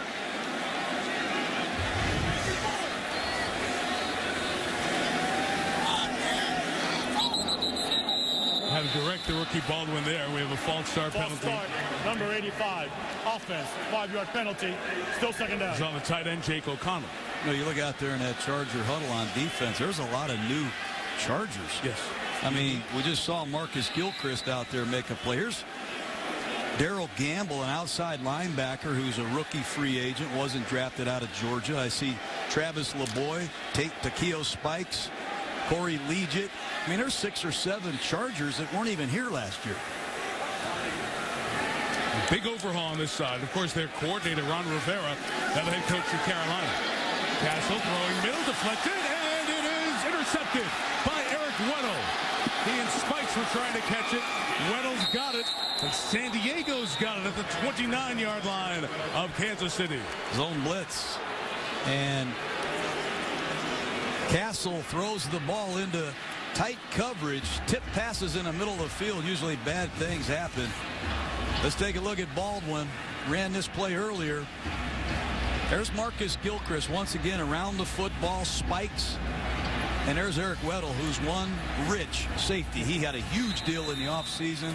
Makes a lot of plays for the Chargers in the back end. Yeah, signed a 5-year, $40 million deal. $19 million of it guaranteed. And he's paying off 4 picks already this year. Second in as many games.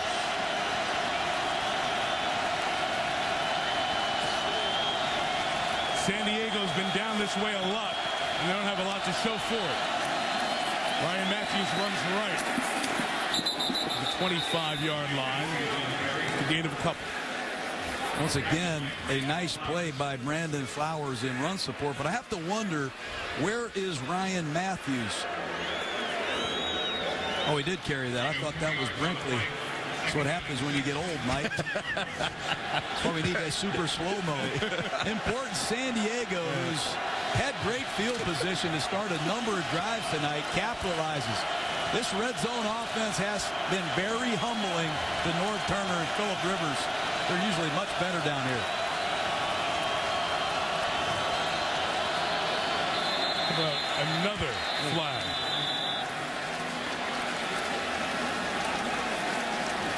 Number 11. Ball start, number 73, offense. 5-yard penalty, second down. And virtually half of them on McNeil.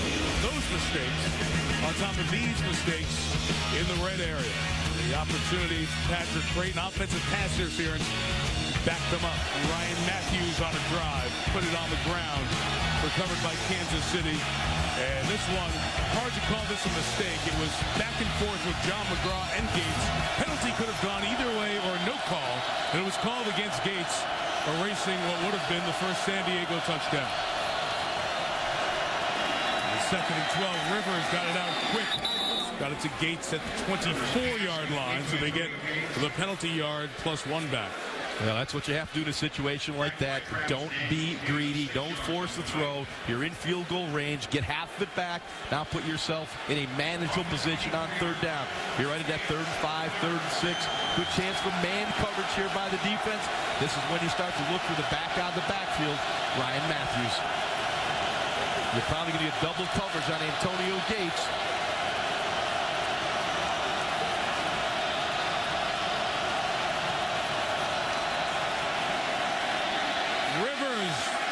Incomplete.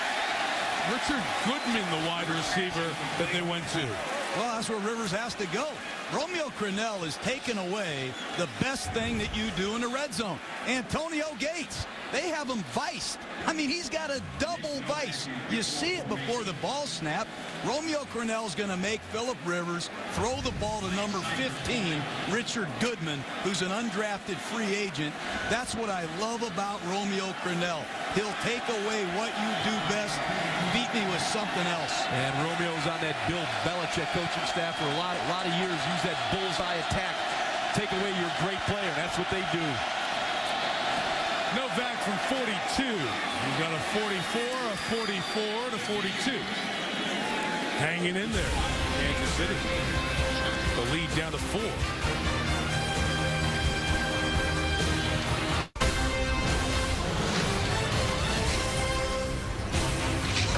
Halloween night. Working towards a full moon here. A few days away in Kansas City. It's 13-9 Chiefs. On top of the Chargers. 104th time these AFC West rivals have gone head-to-head. Norv Turner and Phillip Rivers trying to get the answer on offense. 6 times the Chargers have been inside the Kansas City 34-yard line tonight. 6 times. And only 3 field goals. Well, the Chiefs offense better get it going as well. Over line drive, not a lot of hang time. McCluster brings it out from 7 deep. And he's brought down to the 26-yard line. Well, Romeo Crennel is playing 3-on-2 up here. He's saying we're not throwing the ball there. They are doubling Antonio Gates. They are going to force Phillip Rivers to throw the ball against their best corner, Brandon Flowers. And you better get somebody that can beat Flowers. And Richard Goodman's not going to do it. But Romeo Crennel takes away option number 1. That would be Gates. And he's playing man-to-man underneath at the top of the screen, and he's forcing you to throw the ball to your young third receiver. Guy's a heck of a football coach. Been on the staff of 5 Super Bowl champs. Dexter McCluster's the back, dancing and not going anywhere. Well, this is the guy that you'd like to see get going for the Kansas City Chiefs, Dexter McCluster. He's kind of that guy that has the quickness and the speed that can make the big play, but he's just not getting any space to run in. Sometimes a guy like that, you got to get him a pass. Use him in the screen game. Line him up outside of the backfield, but get him the ball with no one around him. He'll make people miss. Niles Diggs did not miss there. One of those new faces this year on the San Diego defense. After the loss of 4, Cassel in trouble. Cam Thomas has him. And a sack, and nothing going on for the Chiefs offense the last half-dozen drives. That's called a power rush. He just engulfs. I think Cam Thomas is going to come right over Lilja here, right over that left side. He just walked Jake O'Donnell. He took Jake O'Donnell for a walk. Well, if you look at this Chiefs offensive line, that's their problem up front. They're the lightest offensive line in the NFL at 303 pounds, and their 3 interior guys get pushed backwards. Chiefs only have 150 yards of total offense here tonight. 3rd and 22. Good catch on the low snap by the former baseball player, Cassel. Pressed in the catch. And San Diego's defense has stepped up its play in this 3rd quarter. And the Chiefs fans on their offense. And Antoine Cason's not returning this punt. He's had enough struggles in the last couple weeks. Here comes Patrick Creighton. If San Diego continues to get this kind of field position, I just get the feeling sooner or later Phillip Rivers will knock you out. Dustin Colquitt kicking from his own 17. What a shot. 61 yards. Creighton took it at the 22. Brought it back to the 30. 8-yard line. Corey Greenwood at the 40 of college. Phillip Rivers been a frustrating night for the San Diego offense. They're only down 4. Somewhere between good defense and poor offense. We're at 13-9 Kansas City. Hard to say. One side of the ball's been dominant. We can say the offenses have struggled. Tight game as the division leads on the line here in the AFC West. A lot of incomplete looking teams in the AFC, and these are 2 of them.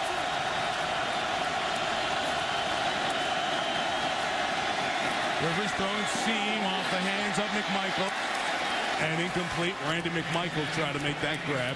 Guys, we're so used to seeing San Diego score points and score points. Consider that you go back to 1950 and take the quarterbacks who started at least 50 games. Rivers has put up his team's 27.7 points per game. That's the most. He, Aaron Rodgers, and then you go back to black and white photos. Norm Van Brocken and Otto Graham. So it's been odd to watch the San Diego offense, especially the last 5 quarters, stumble. Yeah, lack of familiarity, Mike. That's been their problem right now. A lot of injuries have set this offense back. 2nd and 10. A Rivers throw, and there goes Malcolm Floyd with a head of steam. Floyd to the 30. A sharp cut back, and Floyd gets it to the 24-yard line. A pickup of 37 yards. Real nice job by the Chargers offensive line. It's a quick slant. Normally the ball's out in a 3-step drop, but Phillips holds the ball for the second window, allows Malcolm Floyd to clear the safety, McGraw, and he takes it up the field. This is nice. First window covered, second window open, put it on the numbers, yards after the catch. Takes Floyd over 100 yards for the night.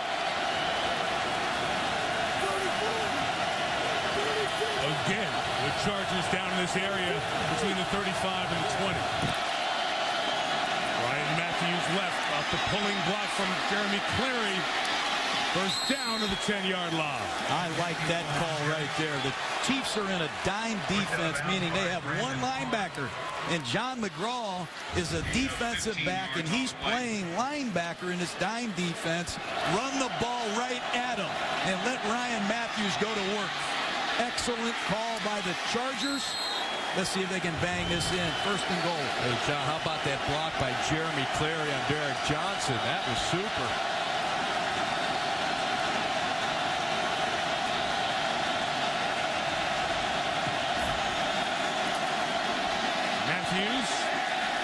Very slow developing, lethargic looking play, got nothing. Justin Houston and Gordon again the tackle. No gain on the play.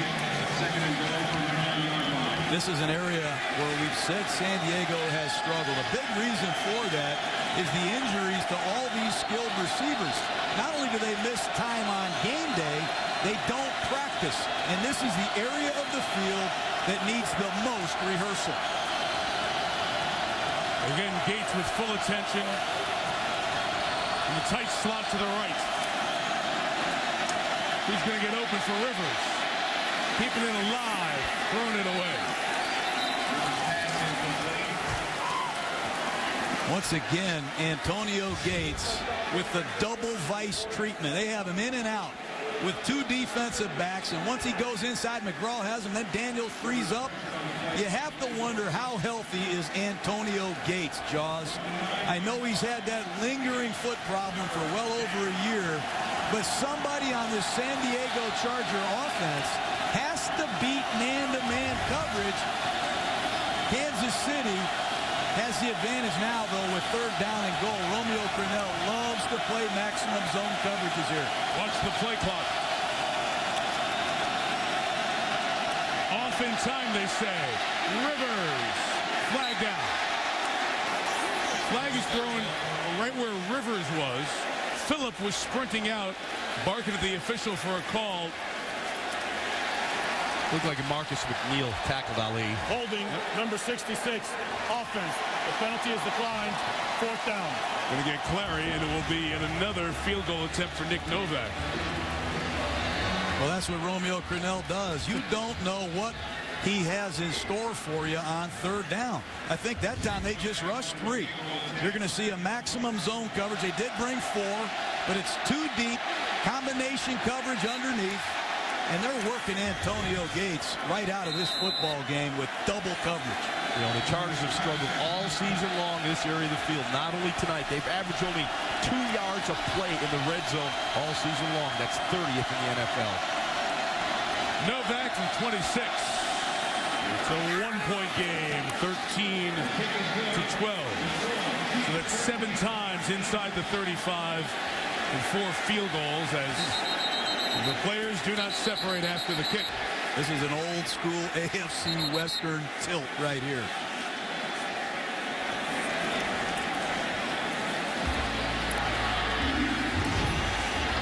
One-point game. We mentioned Rivers was chasing after the official on the side. Thought his receiver wasn't getting open because he was being held on to. I think he's grabbing his shirt saying he was held. Phillips got that fire and that passion.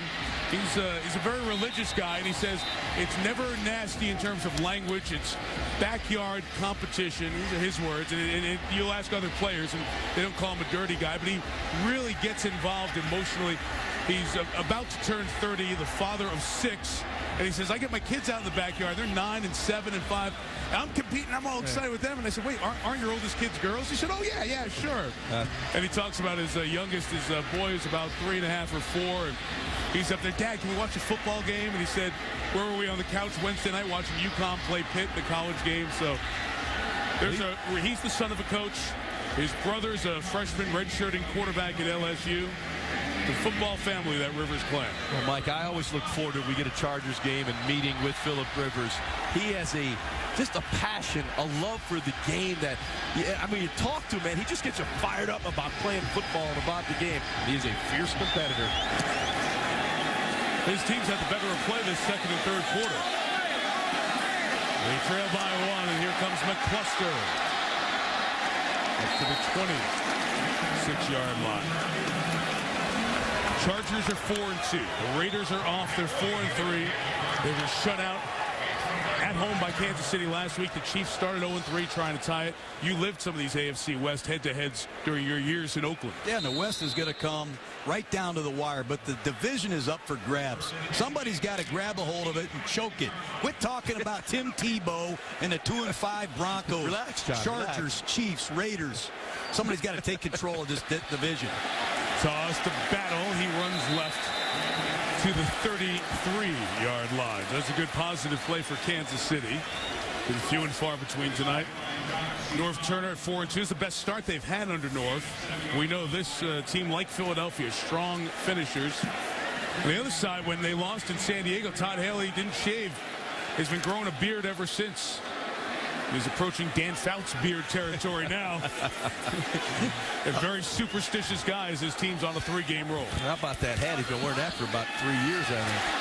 Cassel eludes a sack, throws complete to his tight end, and Leonard Pope gets a first down. And the fans haven't seen that in a while. Yeah, they're fired up now. Boy, it's been a long time since the Chiefs have had a positive play here to get this crowd back in the ball game. This offense, I know it's Halloween, but it seems like they went trick-or-treating for about a quarter and a half. It's just good playmaking by Matt Cassel. Travis LeBoy unblocked right in his face. Good composure, nice accurate throw by Cassel. It was just the second first down for Kansas City since the first quarter. LaRon McClain is the lone back now. And Cassel using the middle of the field to the 49-yard line. Theo Spikes tackles Jonathan Baldwin as we get to the end of the third quarter. Well, San Diego has accomplished their mission. They have stopped the Chiefs from running the football for 3 quarters. They are going to make Matt Cassel deliver a victory in this fourth quarter. 2 big completions to end the third. Off we go to the fourth quarter at Arrowhead. Kansas City by 1.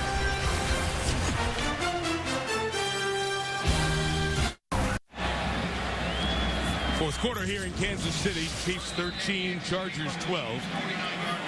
Chiefs have Denver and Miami here at Arrowhead next 2 games. So very important opportunity to get a leg up. Flea flicker. This time they can complete the pass back to Cassel, who throws to McClain. And all that for 3 yards. That is a gutsy call, and Todd Haley's known for that. The old-fashioned wham flea flicker. McClain comes in. They try to sell a little wham pass. Battle throws it back a little high to Cassel, who outlets it. Wow, gutsy call. But every one of these gadget plays that Todd Haley calls, they are researched, they're tested on the practice field, and he uses reliable ball handlers that he trusts. Short yardage here, 3rd and a couple. Going to throw for it. Got a good block to buy Cassel some time, but he used that athleticism to get the first down. That is their first rushing first down of the game, Mike. Matt Cassel's a winner. He's making plays that are just winners. Watch the left guard pull. Listen to this. That's called clearing the way for your quarterback. Heads-up football by Matt Cassel. That kid really takes care of the football. It's a real good trait to have, not turning the ball over at the quarterback position. Ryan Lilja, credit for that block, the former Colt. Jackie Battle got a seam. Jackie Battle got a first down up at the 30-yard line. So an 11-yard run for Jackie Battle, who only had 41 carries in his first 3+ years here with the Chiefs. And then because of the injury to Jamal Charles, torn ACL week 2 in Detroit, Battle has stepped into the opportunity, ran for 119 yards against the Colts, and has nearly 200 yards in the 2 games before this one.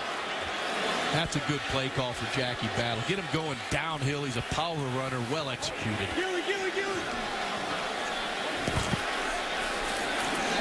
The first down throw, Cassel. Dwayne Bowe, give him about 7 yards. That's very nice by Matt Cassel. This is a progression play. He's going to work this thing right to left.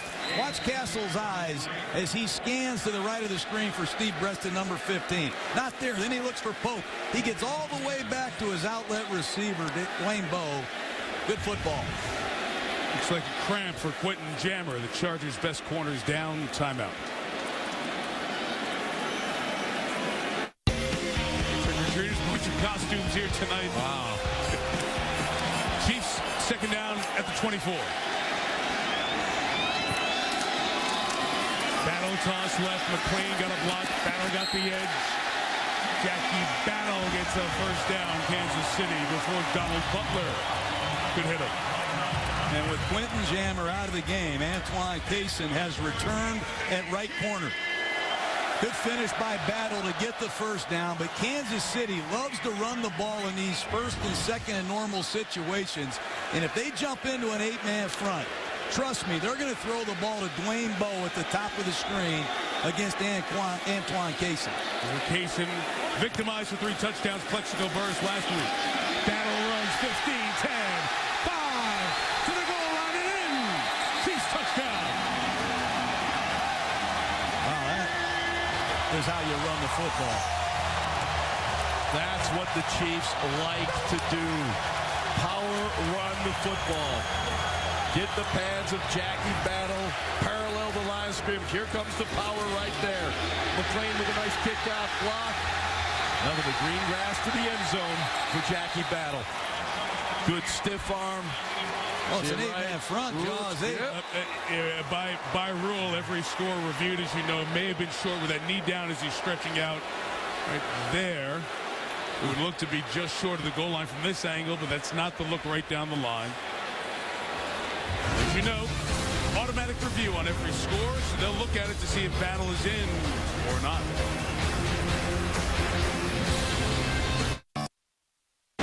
We think it's not going to be 19-12. We think that'll be 13-12. And first and goal at the 1-yard line. You'll get a look at the replays down the line. As Battle is hit by Weddle, knee comes down, ball is at the 1.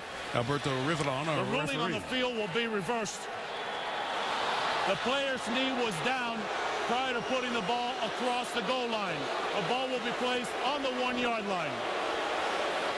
And that's correct. So that's a new rule. Pays a dividend there for the Chargers. But it's first and goal at the 1, and this drive, it seems like it's a different Kansas City offense. They've run the ball very well. No doubt about it. And San Diego plays very good goal line defense. This will be a challenge right here. Great time for a play pass from Matt Cassel. You're going to see every one of these Chargers cover up an offensive lineman, try to free up Takeo Spikes, Niall Diggs to make a play. Extra offensive lineman, Kansas City, Jared Gaither in a tackle close to you. He's reported eligible. Over the top Battle, he's in. Now it's a Battle touchdown for Kansas City. Wow. The lead launch, we used to call it. You got a tailback with a fullback leading the way. You get him towards the line of scrimmage and you let him launch. And Jackie Battle is showing us a lot here in the fourth quarter. Watch him press it to the line of scrimmage and then leave his feet. Like he was going in to dunk it. Yeah, be careful with that football. Those linebackers like to leap in conjunction with your leap, and then you got a problem. No Charger linebackers were there. 5 carries, 42 yards, and the touchdown for Battle. And a free kick, whistle, and fly. False start, number 73, offense. 5-yard penalty, free kick.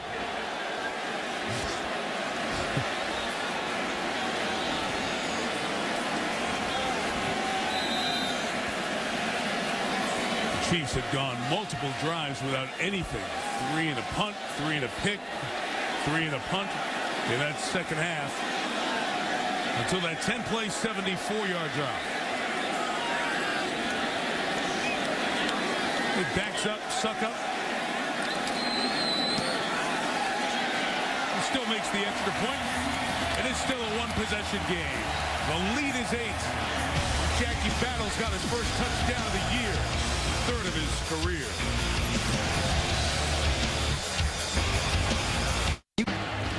A little greeting on the window there, the hotel for the Chiefs. 8 miles away in downtown Kansas City. And here at Arrowhead, it is 20-12 on this Halloween night. 6th time we've had a Monday Night Football game on Halloween. Last one back in 05. Richard Goodman awaits. Good hang time, deep kick, touchback. Last drive, Jackie Battle, very big. Jackie Battle in a 2-back set with LaRon McClain leading him on a toss play. Get north and south and finish. Another toss play behind McClain. Cut it up and finish. Move the pile. And a counter play. Bang, bang, football to first and goal on the 1. Then it's a reverse pivot alley-oop dunk. Touchdown Chiefs. How many free agent undrafted running backs are exploding this year? Fred Jackson of the Bills, Ben Jarvis, Green Ellis, LeGarrette Blount, Arian Foster. Heck, I had lunch with Priest Holmes today. He wasn't even drafted. He looks like he could still play. Chargers take over from their own 20, and a Rivers sideline shot too tall for Vincent Jackson. Brandon Flowers is over there.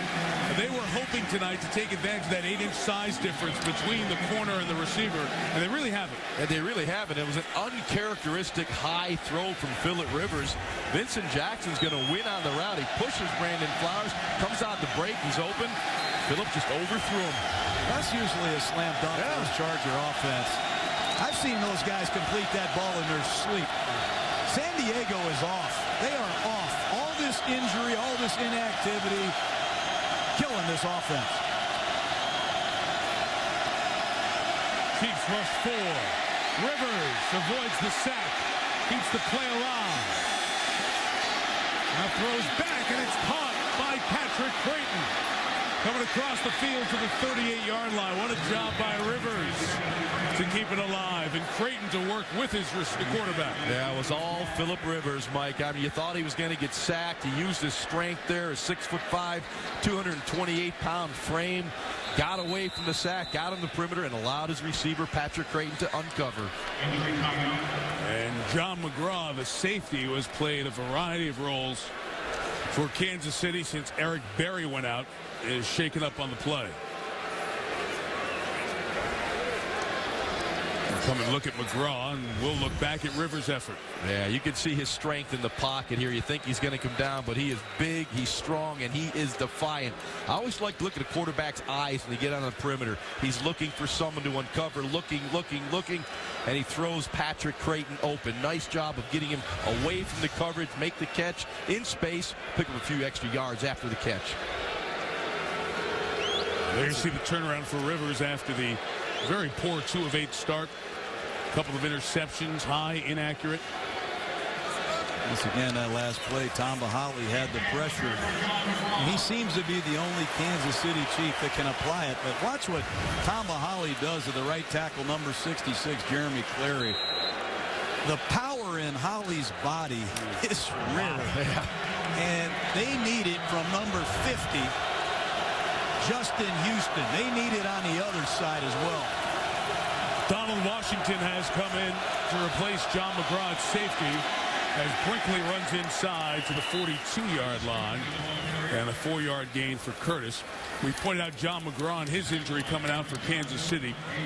He replaced Eric Berry, who was injured in the opener. Berry made the Pro Bowl as a rookie, first Chief to do that since Derek Thomas. That's a big loss, and now his replacement's out. And Donald Washington out of Ohio State on the field for some big snaps here in the 4th. 2nd and 6. Rivers, Holly's got him by a leg and brings him down. This kid is special. I know why they gave him a long-term contract extension, Mike. He'll find a way to get there. He's undersized. He's not nearly as big as Marcus McNeil. Watch him go to the ground. Keep scratching, clawing. 14.5 sacks. He led the AFC last year. Pro Bowl selection. He'll be back this year. Impact play by Tom Bahali. They got to get help on Holly. He's killing the San Diego Chargers. And McNeil's having a really bad night.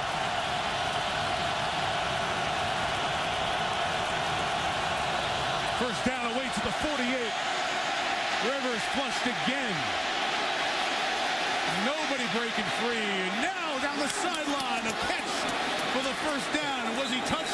Was Jackson touched? Yes, he was. Back at the first down spot in Chiefs territory at the 39. Once again, all Phillip Rivers. The Chiefs go to a pretty much prevent defense. They rush 3, dropping 8 into coverage. Rivers looking downfield. He knows he's got to buy a little time. Once again, escapes the sack, gets on the perimeter. Now just waiting for someone to uncover. Perfect job, perfect throw, allowing Vincent Jackson to uncover. I've never even seen Rivers scramble. They needed 13. They got 27. Todd Haley was thinking about challenging. He's going for his challenge flag. Sideline pass. Feet down. No, out of bounds for Gates. And incomplete. Once again, you just see the timing just a little bit off. You know, when you got an Antonio Gates, you know, for years they've done this, and as John said, they can do it in their sleep. But this throw is high. You can see Gates is only able to get 1 foot down. Normally you watch these guys execute this play, that ball's low and away, easy catch, stay in bounds. Just that little bit of time, that little bit of timing is off because these guys have not spent a whole lot of time together due to the injury to Antonio Gates. Practice is critical. It throws off the timing if you're not practicing.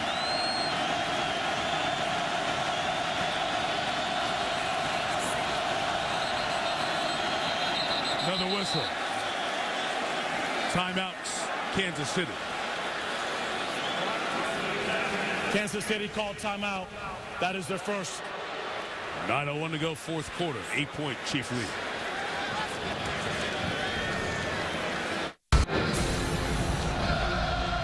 Stuart's got with you coming up. Sports Center, the GMC post-game show, highlights and analysis of this AFC West showdown and the hot stove lead heating up. Tony La Russa says goodbye after 33 years and a World Series championship. And CC re-ups with the Yankees for big bucks. All right, Stuart, all those stories coming up. Trent Dilfer, Steve Young with Stuart after the game here in Kansas City. I love coming to this place. Great atmosphere, and it's been loud all night. They love their football here in KC. Out of the Chiefs, timeout, 2nd and 10 for the Chargers. Corner pressure from Arenas. Rivers got Matthews. Ryan Matthews. Good move on the sideline to the 24. Justin Houston, the tackle. Yeah, Phillip Rivers, excellent vision. We don't ever talk enough about the quarterback's vision. Find people. You'll see the rush. Now he knows. Got a little zone look right there. There's a void in the defense. He finds Matthews. Easy check down. Turned into a first down. Chiefs use a 5-man substitution from their base to their dime. A lot of different groups. Intended to 24, play action Rivers. First look covered, he's been good, keeping plays alive this drive. Here will just get a yard or two. Kill the clock at 8.5. You know, San Diego always finds the end zone, always seems to score touchdowns. Look back at the numbers, and the Chargers have scored a touchdown in their last 139 regular season games. That's the longest current streak in the league. You're back to Thanksgiving weekend of '02, predating Norv Turner in San Diego. The last time they didn't get a touchdown in a regular season game. Not the same Charger team from what I've seen. Not as dangerous, not as exciting, and not as productive. They don't look like they're healthy to me. And that streak is the second longest in NFL history. So Chargers used to getting in the end zone. Wheel route for Brinkley, who held on and is down at the 1. Great grab by Curtis Brinkley, 1st and goal. Isn't that something? They count on Curtis Brinkley to come in and make the play of the night. They get him one-on-one against number 50, a rookie, Justin Houston. Rivers lays it in there perfectly. He looks like Darren Sproles going to get that ball. What a catch. Like Curtis Brinkley and a fine throw. Good call against man-to-man coverage. They got the matchup they wanted. John, and yeah, the play calling is about probability, not certainty. The probability was it was man, got the call, got the completion inside the 5. Ball rolling around there as he hit the ground from the 2 over the top. Brinkley tried to break the play, and they say touchdown before the ball comes out. Now let's see if there's a clear recovery there. Because it's been ruled a touchdown on the field, you'll have an automatic review as Brinkley extended the ball and Savvy Piscatelli tried to knock it away. It is over. That's over. It's a touchdown before Piscatelli knocks it away, and it'll be a 2-point game.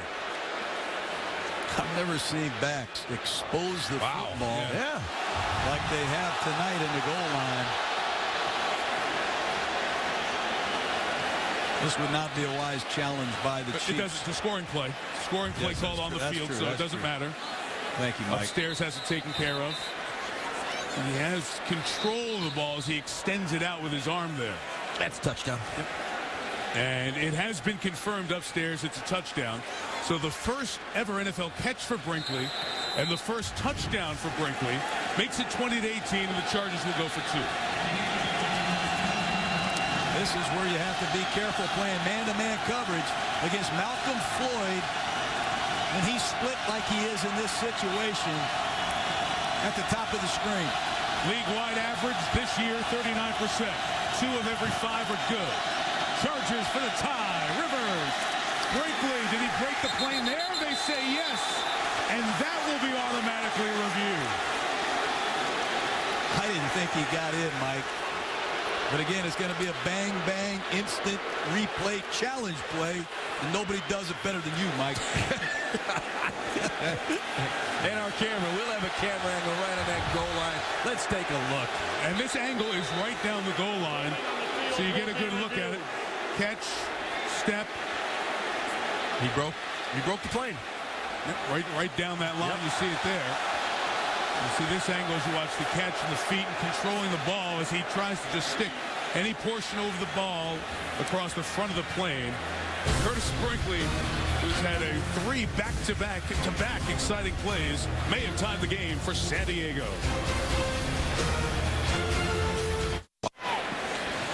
And is it 20-20? Alberto Rivelon has gone on to look at the replay. The ruling on the field is confirmed. The point after is good. So the 2-point conversion is good. And what a stretch for Curtis Brinkley. His first ever NFL reception, followed by his first ever NFL rushing touchdown, and then the 2-point conversion. And there's the look one more time as you look with the ball piercing the front of the goal line. All you have to do is break that plane, and the ball did. What a great story. Ooh. Curtis Brinkley coming in the most critical of situations and delivering for the Chargers. This A.J. Smith, the general manager, finds players from anywhere. Unbelievable. So the kickoff to Dexter McCluster from 4 yards deep. Patiently trying to get to the outside, pull down the 18-yard line as Paul Oliver, the safety, gets over and makes the play. So Matt Cassel and the Chiefs back on the field after their last drive, and it was a good drive. They went down running with Jackie Battle. And I expect you'll see the same. You know, the foundation of the Kansas City Chiefs is the running game. They want to establish the run. They had a terrific drive the last time they had the football. I believe they'll stay with the run, but they will also take their shot.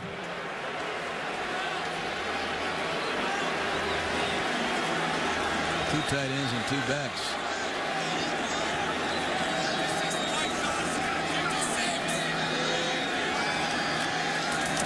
18, Battle left. San Diego is waiting for them to run Battle again. Antonio Gurrea led the charge, a loss of a yard, and here's Rachel Nichols. They're still working on Quentin Jammer here. He's had cramps since a couple series ago. They cannot get him back in the game. They're having him walk up and down the sideline. They hope they can get him back on the field. Okay, Rachel, thank you. He's over there on the bench. So, John, if you're up in the coach's box, what would you be telling the sideline? I'll be telling my quarterback right here, Matt Cassel, that Antoine Cason's at the top of the screen. If we get a chance to go after him, let's do it. He has clearly been struggling. Steve Preston's the receiver on that side. Coming the other way to Bo, and Dwayne's out of bounds. Yard shy of the first down. You know, a lot of times, we said it earlier in the game, when you bring a receiver in short motion, it softens the technique of the corner, and then you break back to the outside. That's a tough route for anybody to defend, especially a rookie like Marcus Gilchrist. Good call from the Chiefs sideline. Brings up a big 3rd down right here. The Chiefs need to sustain this drive. Battle coming forward and sent backwards. Tommy Harris, who had been with the Bears for 7 years, went to the Pro Bowl 3 times, got cut there, went to Indies camp and got cut, makes his second big play of this game. I think it's going to come right off your right side. Barry Richardson never laid a glove on him. You know, Greg Manusky, the defensive coordinator of the Chargers, has a lot up his sleeve in his short yardage defensive package. That time, Kansas City blew an assignment. 68 and 61, the last 2 Dustin Colquitt punts. This one's 59. Patrick Creighton on the return, got 3 blocks and another one. Creighton in the 46, but a penalty flag down.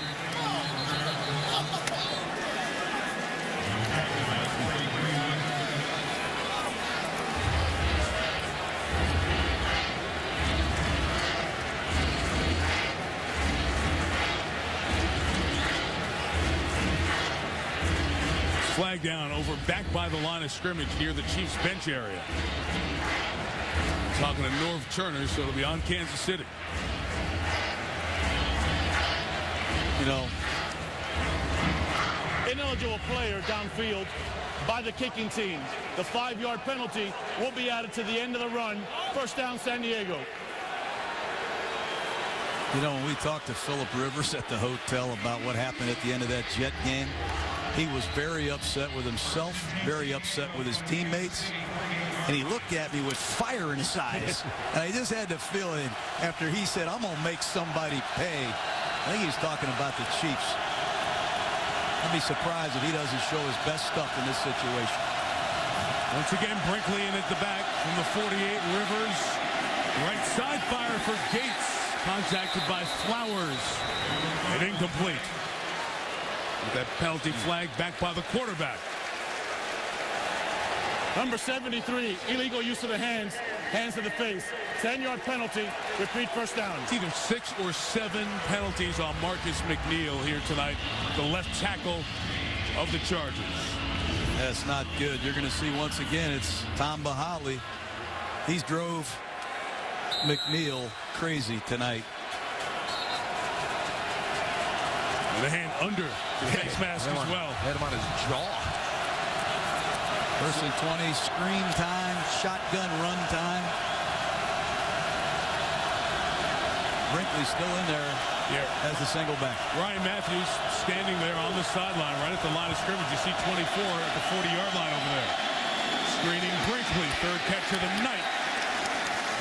Squirting forward for a few yards. Well, just like we anticipated screen, the Kansas City Chiefs anticipated screen. They were watching Brinkley in the backfield, and they knew when the minute he scooted out of there, the screen was set up.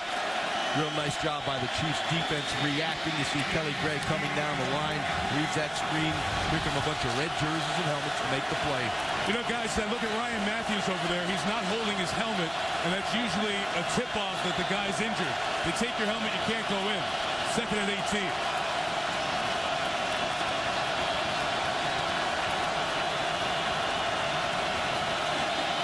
Rivers, right side, broken up by Flowers. Man, is he having a game again this week.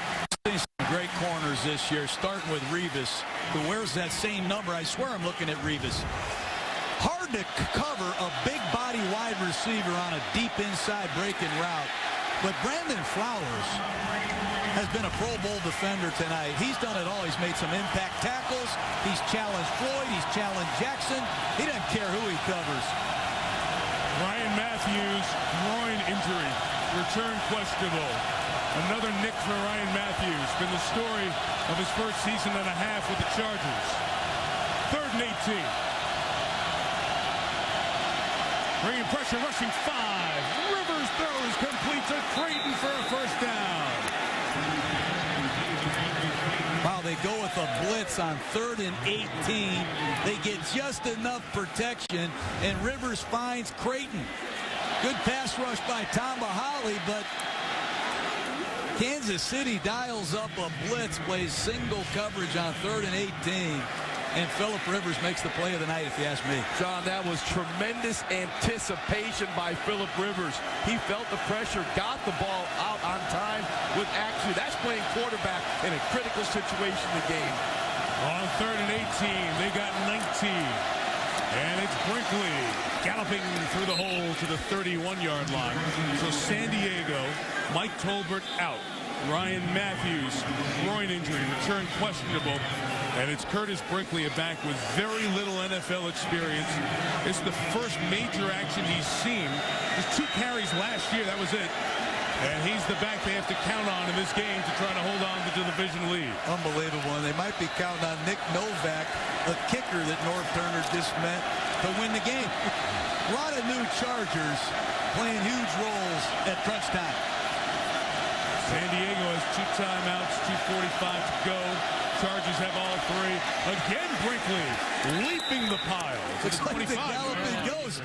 He just leaves his feet. He looks like he's jumping over hurdles. Back-to-back runs. Watch him leave his feet. Halloween night, a star is being born right in front of our eyes. Hey, Nick Hardwick, wow. the center. Nick Hardwick, the center's thing. What happened there? At 2:22 left, Kansas City might not see the ball again if they're not careful here.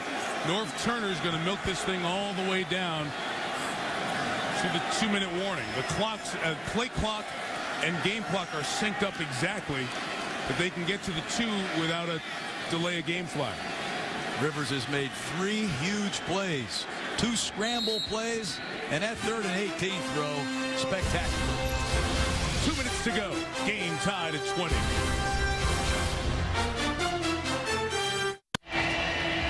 Remind you when we're done in Kansas City, stay tuned. GMC postgame coming up on SportsCenter. Kansas City chose not to use its timeout on this side of the 2-minute warning. It is a 20-20 game, but the Chargers have worked down into field goal range here. Kansas City looking at a situation they may not have a lot of time left on the clock. And San Diego has not been smooth offensively. This is their 8th straight possession in Chiefs territory. Let's see, Alberto Riveron, the referee is coming over toward the sideline for something. Why am I being paged? Yeah, he's being paged for some reason. That's the paging system that tells you if something is confirmed or needs to be reviewed. There is no review for the previous play. We will play football. Thank you. Yeah. All right. I like that statement. That's the way to go, man. Let's play football. Ball security's big right here. Todd Haley with 2 timeouts. Got to be ready to use them.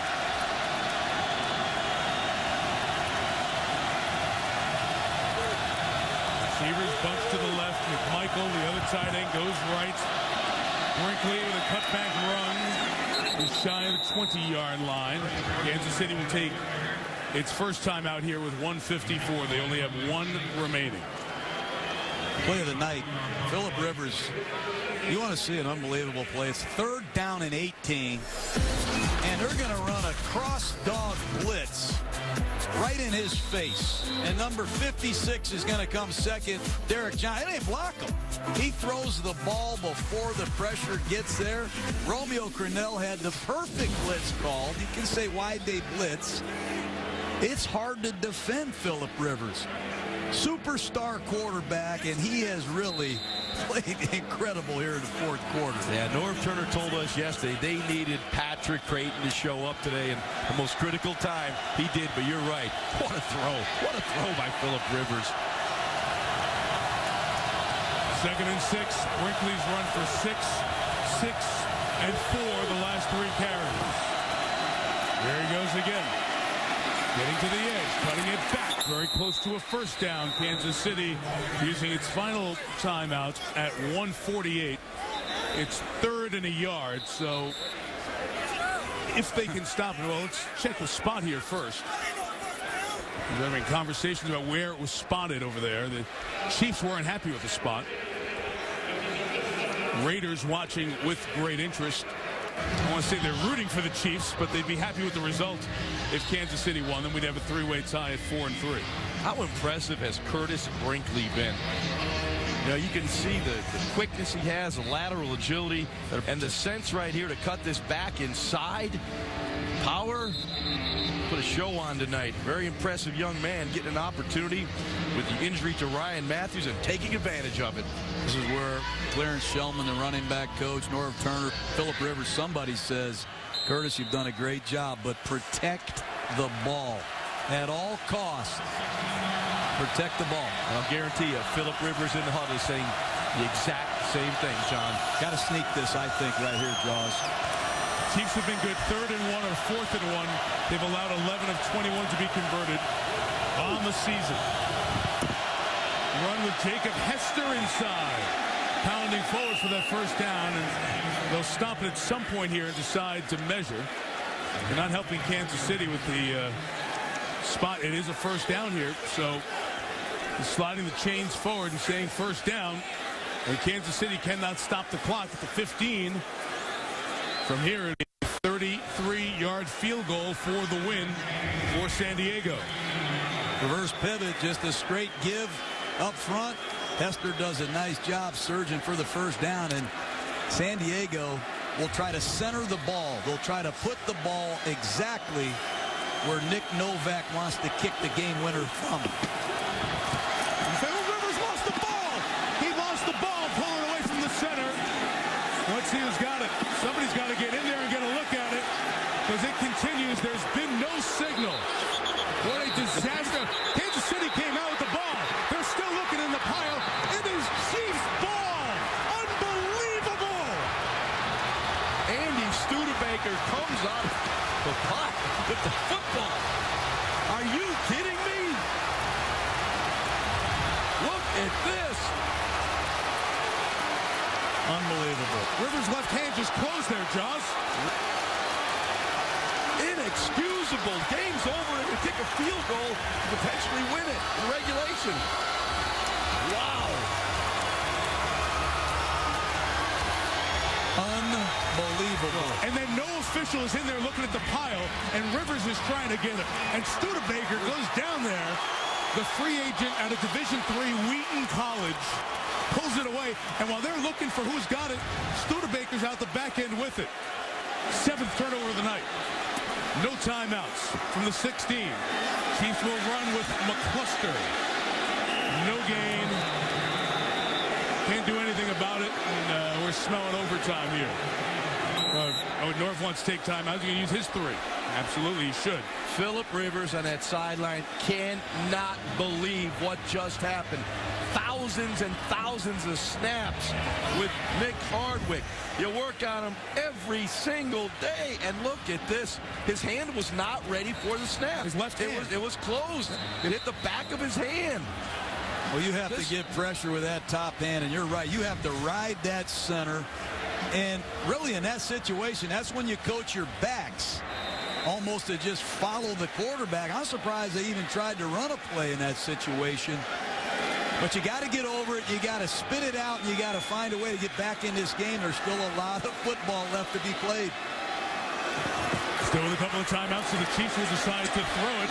Cassel pitching, throwing sideline, caught by Kerry Colbert, who has not seen the ball tonight. A gain of 19 to the 35-yard line. What a gutsy call by Bill Muir, the offensive coordinator. He says, hey, you're going to call timeout. We're going to take a shot. That's a mistake by San Diego. You cannot let Kansas City get out of bounds. They have no timeouts left. Now you flip it to Kansas City. You have 30 yards you need to gain and then kill the clock to get a reasonable chance at a makeable distance field goal for Ryan Suckup.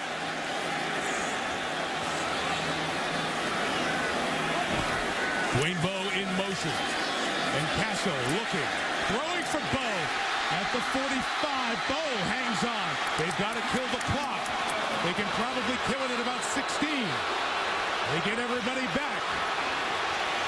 He got pushed over. They get no help from the official, and they'll kill it at 13. They would have been ready at 16, and then one of the Chargers pushed the Kansas City lineman down. What a great throw by Matt Cassel. And Dwayne Bowe in the middle of the field comes alive after the catch. Going to be a square in. You're going to see it coming from the left side of your screen, right side of your screen, and Bowe does a nice job rallying for another 6 or 7 yards. And right here, it's important that Kansas City works the sideline areas. Try to get a receiver deep down the sideline with someone in the flat underneath them where they got a chance for a clock stoppage. They have no timeouts. Here is Cassel throwing sideline for Colbert. It's intercepted by Weddle, who could not stay in bounds. And the night's 8th turnover comes with 6 seconds remaining in regulation. As that ball fluttered to the sideline and Weddle picked it up, I thought he was going to go all the way. You'll see it here. Cassel trying to get the ball to the sideline. He's not able to finish his throw. The ball hangs up there, and Weddle cannot stay in bounds. He had a lot of open space to run that one. You got to love the effort of the Chiefs. They tried to get the ball into that field goal range, even when they were backed up inside their 20. Second interception for Weddle. Now, San Diego obviously will set up what looks like a Hail Mary. to one of their big receivers. Now, I wouldn't be surprised if San Diego just doesn't play for overtime. They're just going to take a break and get ready for OT. Rivers takes a knee. That was the 8th turnover of the game, the most of any game in the NFL. And these teams will play in their first overtime games of 2011. We've had a couple of other games this year with 8 turnovers. This ties that mark. And in terms of overtime for these teams, last Chargers OT regular season win 2007 at Tennessee. They did win the wild card playoff game against the Colts in January of 09. And we had a couple of overtime games with KC last year, last at Oakland in November of 2010. It's the kind of game that if you're Phillip Rivers, you say we better win this game, because this is the kind of play, Jaws, you just never get over. It's like he just pulled away from the center. You can see the weight on the back of his heels. Maybe the snap was a bit short. Say whatever you want. Veteran center, veteran quarterback. In the most critical of situations, ball can never be on the ground. You would never in a million years expect that to happen. The trap hand should have been open. He closed the trap hand and hit it the back of the hand, the ball on the ground. Wow. And we'll have the coin toss here to get overtime going. It's only the 4th overtime in the NFL this year as we wrap up week 8.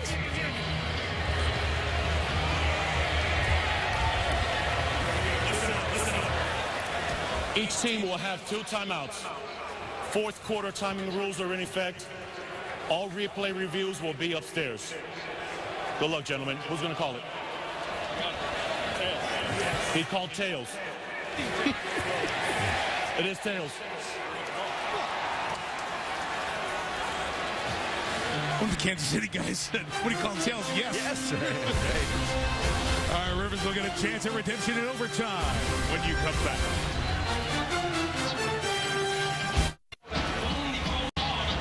We mentioned at the very start, the Chiefs and the Chargers have played 103 times. Each team has won 51. There's been one tie, and they will go to overtime here tonight in Kansas City.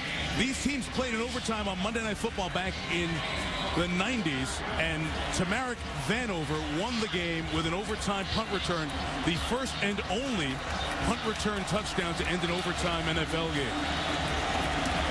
San Diego won the toss. Brian Suckup kicks to Richard Goodman. On the bounce, Goodman can't put a fork in it, and the Chargers will have 80 yards to go. Now, guys, last week in New Jersey against the Jets, the Chargers ran an awful 2-minute drill. And Phillip Rivers has been talking about that. They've heard about it all week, and it's been sticking in their craw. So here they were tonight in position just to get a knee, get in the middle of the field, kick a medium-length field goal, and get on the plane to California with a happy trip. And Rivers makes another mistake in crunch time. So now he gets redemption, and we'll see how he responds. And they're going to have to do it without Ryan Matthews, without Mike Tolbert. They're going to lean on Curtis Brinkley, number 44, in this situation. Second-year player only played 1 game last year. Rivers opens with a pass. It's McMichael. It's a yard or 2. That's it. And Studebaker, Andy Studebaker, who recovered the fumble that Rivers put on the ground in the last minute, makes the play. Once again, Derek Johnson capping off. Great range from the 7th-year inside linebacker out of Texas. Plays every down and plays every week the same. Full speed, active linebacker.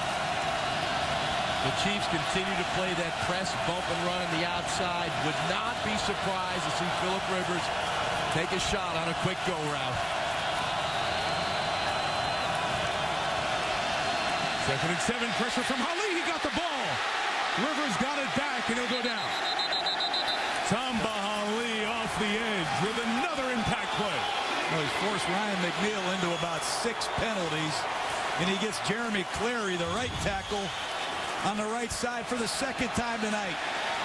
Speed, get off, an arsenal of moves. I don't know how many sacks he has tonight, Mike. A couple of sacks, the pressures, but those penalties which have the same impact here on the night. And this crowd, what an advantage for the Chiefs right now on their get-off. A three-man rush as they run inside with Brinkley, who gets only to the 18, so Kansas City gets a 3 and out. This Derek Johnson, I'd take him on my team in a minute. He better get some Pro Bowl votes or I'll be upset. Number 56, it doesn't matter where the ball is, 56 shows up. And now Dexter McCluster, who last year took one back 94 yards on a punt return on Monday night against San Diego. Mike Cypher's kicking. He's second in the league in punt returns.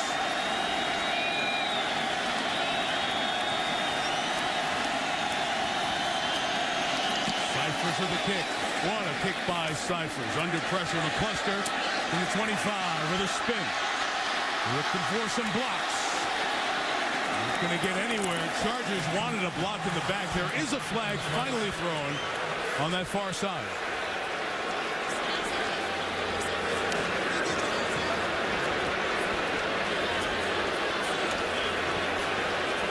Corey Green was trying to set that edge so McCluster could cut up. During their return, number 93, illegal block in the back. 10-yard penalty from the spot of the foul. First down. Back-breaking penalty. Good call. Yep. A lot of penalties in the kicking game. That one really flips the field for Kansas City. That's not good.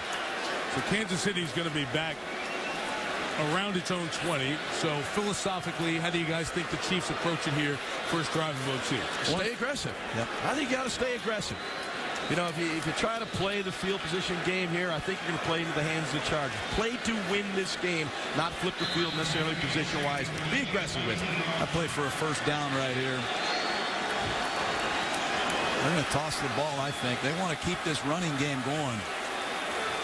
They flip the field with a 63-yard net from the penalty. And a swing out to McCluster. Put on the brakes. Got around Travis LeBoy. Got a first down at the 31. That's the guy I've been talking about all night, John. Get him in space. He's a satellite-type running back. You get him on the perimeter, he will make people miss. Here you go. Cassel delivers the ball in stride. Get his shoulder squared. Like, now you go. Now you get a chance to get up the field. He's got quickness. He's got speed. Good vision. Get him the ball. Jackie Battle, they go back to the big back.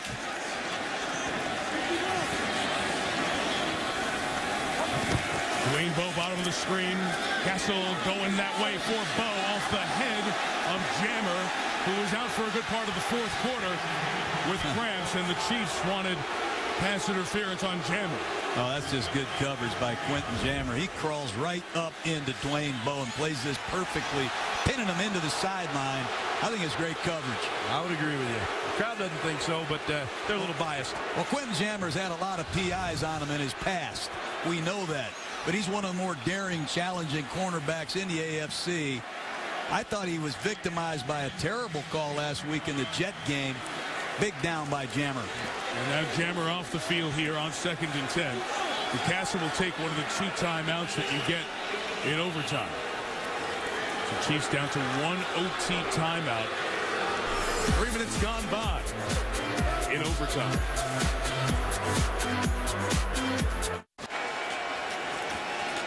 Kind of interesting trend. The home team has lost the last 9 overtime games. The first 3 played this year. Although last year on Halloween, the Chiefs also played an overtime game against the Bills, and they won it 13-10 with just seconds remaining in OT. Ryan Suckup connecting on a 35-yard field goal. Kansas City called the timeout. 2nd and 10. Second possession of OT. Thomas Jones back for the Chiefs. And a Cassel throw towards the rookie. Jonathan Baldwin hangs on to it. We'll see where they mark his forward progress. It's above the line, so a first down for the Chiefs.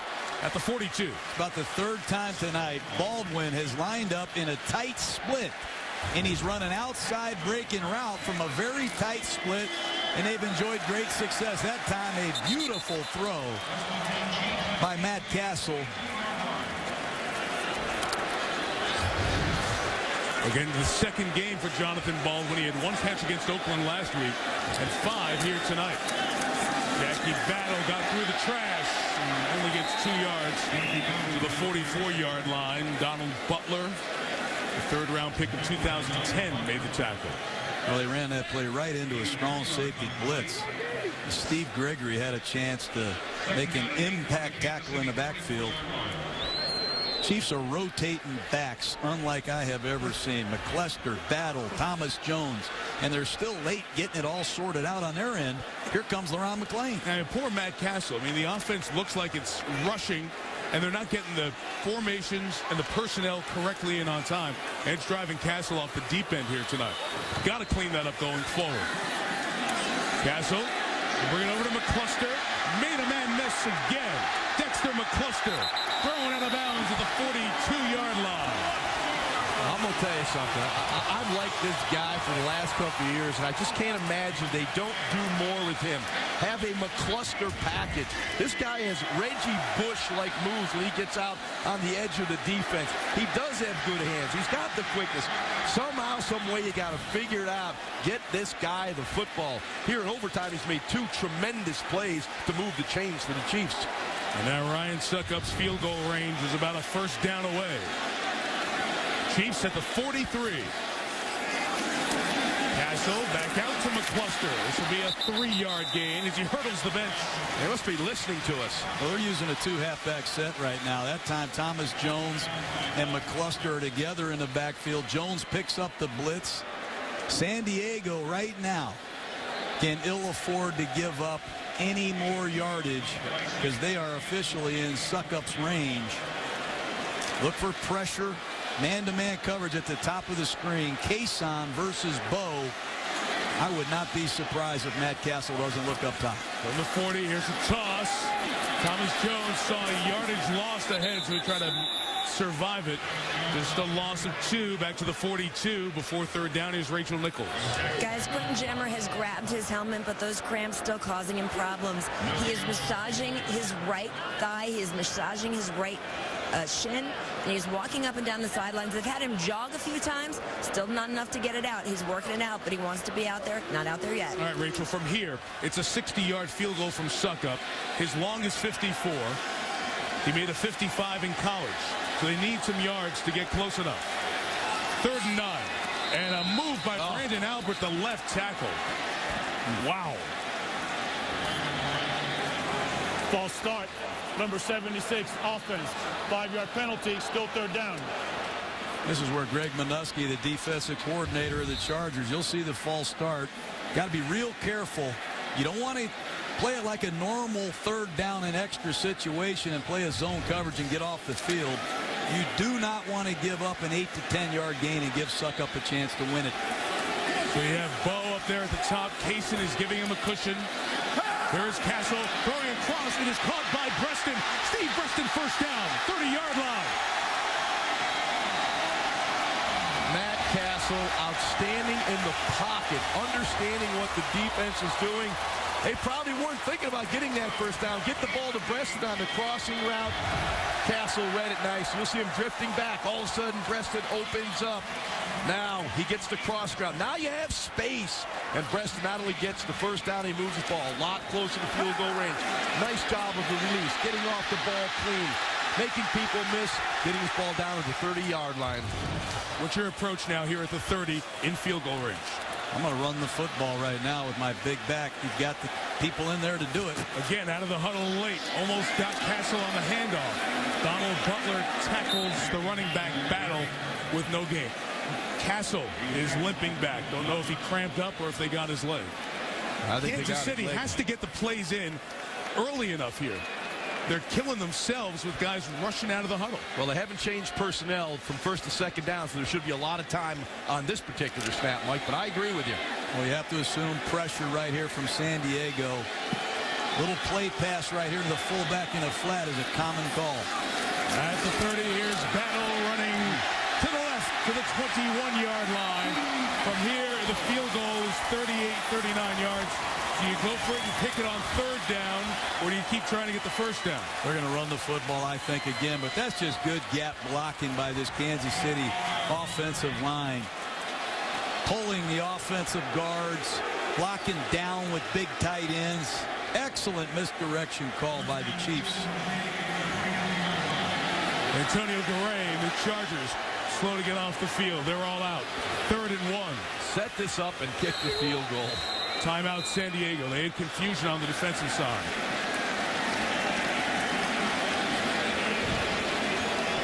You're looking at a 39-yard kick right here. Run it, get it in Suckup's perfect position where he wants the ball. Go out and kick it. So the Kansas City Chiefs, they lost their first 2 games by a total of 89-10. Lost to Buffalo and Detroit, and who knew then those teams were pretty good? Well, that's not the worst first 2 game losses that we've seen in NFL history. Matter of fact, the Pittsburgh Steelers had their first 2 losses of a season about 2 decades ago by an even bigger margin. Todd Haley's dad, Dick, was the personnel guy. Todd showed his team the video of that and said, guys, that team rallied to make the playoffs, so you still are very much in it. After the loss at San Diego, they've won 3 in a row, trying to make it 4 in a row here in overtime at home. 3rd and 1. Jackie Battle runs left. Got the first down at the 15-yard line. I just go back to the Phillip Rivers fumble at the end of regulation. This might be the worst loss in Norv Turner's 14-year career. You have this game won, and you fumble the snap. It's got to be just the worst day of his life. Yeah, he said it. Worst day ever. Worst day ever. At the 15, it's first down.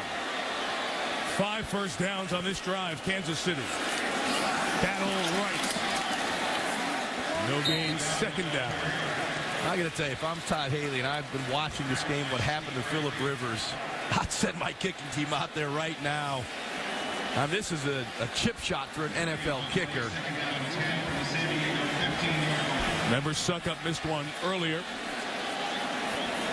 Bring in the veteran Thomas Jones, who picked up a blitz on that key 3rd down and 12 conversion. I'm sure they're going to have Thomas Jones center the ball for Suckup here.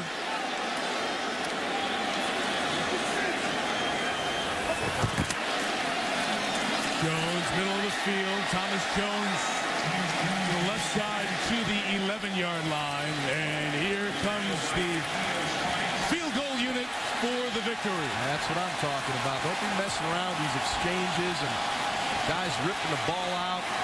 Put it in your kicker's leg.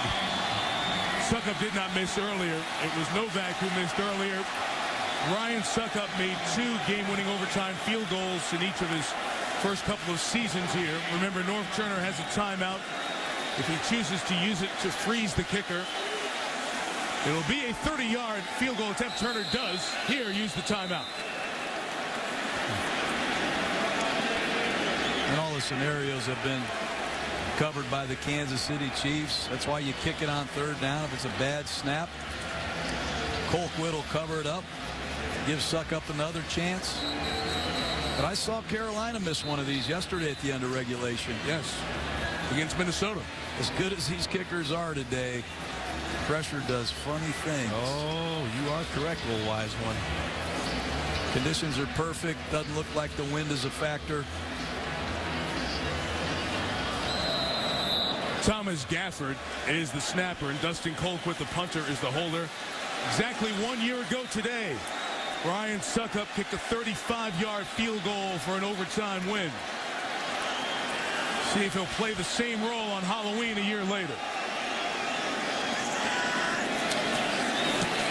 Chiefs win.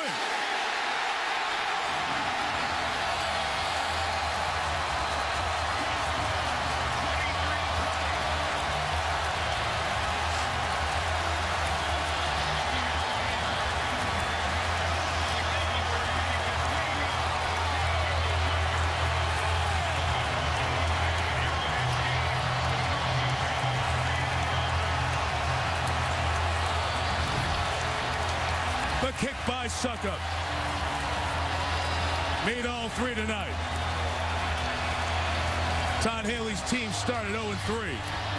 The beard stays on. The sweaty hat with more sweat stains is good luck charm. Matt Cassel brought him downfield with a half-dozen first downs. And Phillip Rivers takes his 28th loss as an NFL starter. And I can't imagine any of the regular season losses feel worse than this one. Rachel Nichols has the winning quarterback, Matt Cassel. All right, Matt, you guys lost your first 3 games, blown out. To come to this moment on this field, what's this like? It was unbelievable. What environment, what a great stadium to be at. You know what? Our guys battled all night, and we didn't know what the turnout was going to be, but you know what? We continued to battle, and it comes down to that field goal, and we win it, and now we're all tied up for first. Take me through what is going through your mind when the Chargers fumble that snap.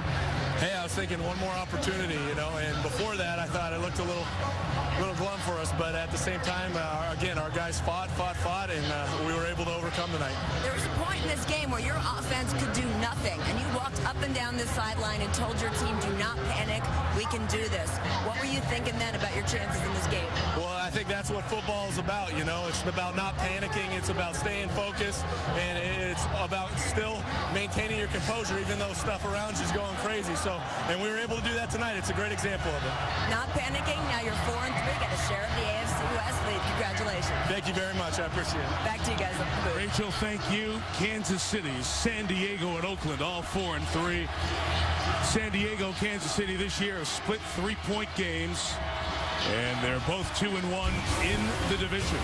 Kansas City has winless Miami and Denver coming in here the next 2 weeks, and then we'll see them in New England on the Monday before Thanksgiving. And the Chargers, after this heartbreaking loss, here come the undefeated Packers to San Diego, and then Oakland 4 days later. What a brutal stretch for San Diego. Final score at overtime, Chiefs 23, Chargers 20. With John Gruden, Ron Jaworski, Rachel Nichols, and our great Monday Night Football team, Mike Tirico. Good night from Kansas City. This has been a presentation of ESPN, the worldwide leader in sports, and SportsCenter's coming up.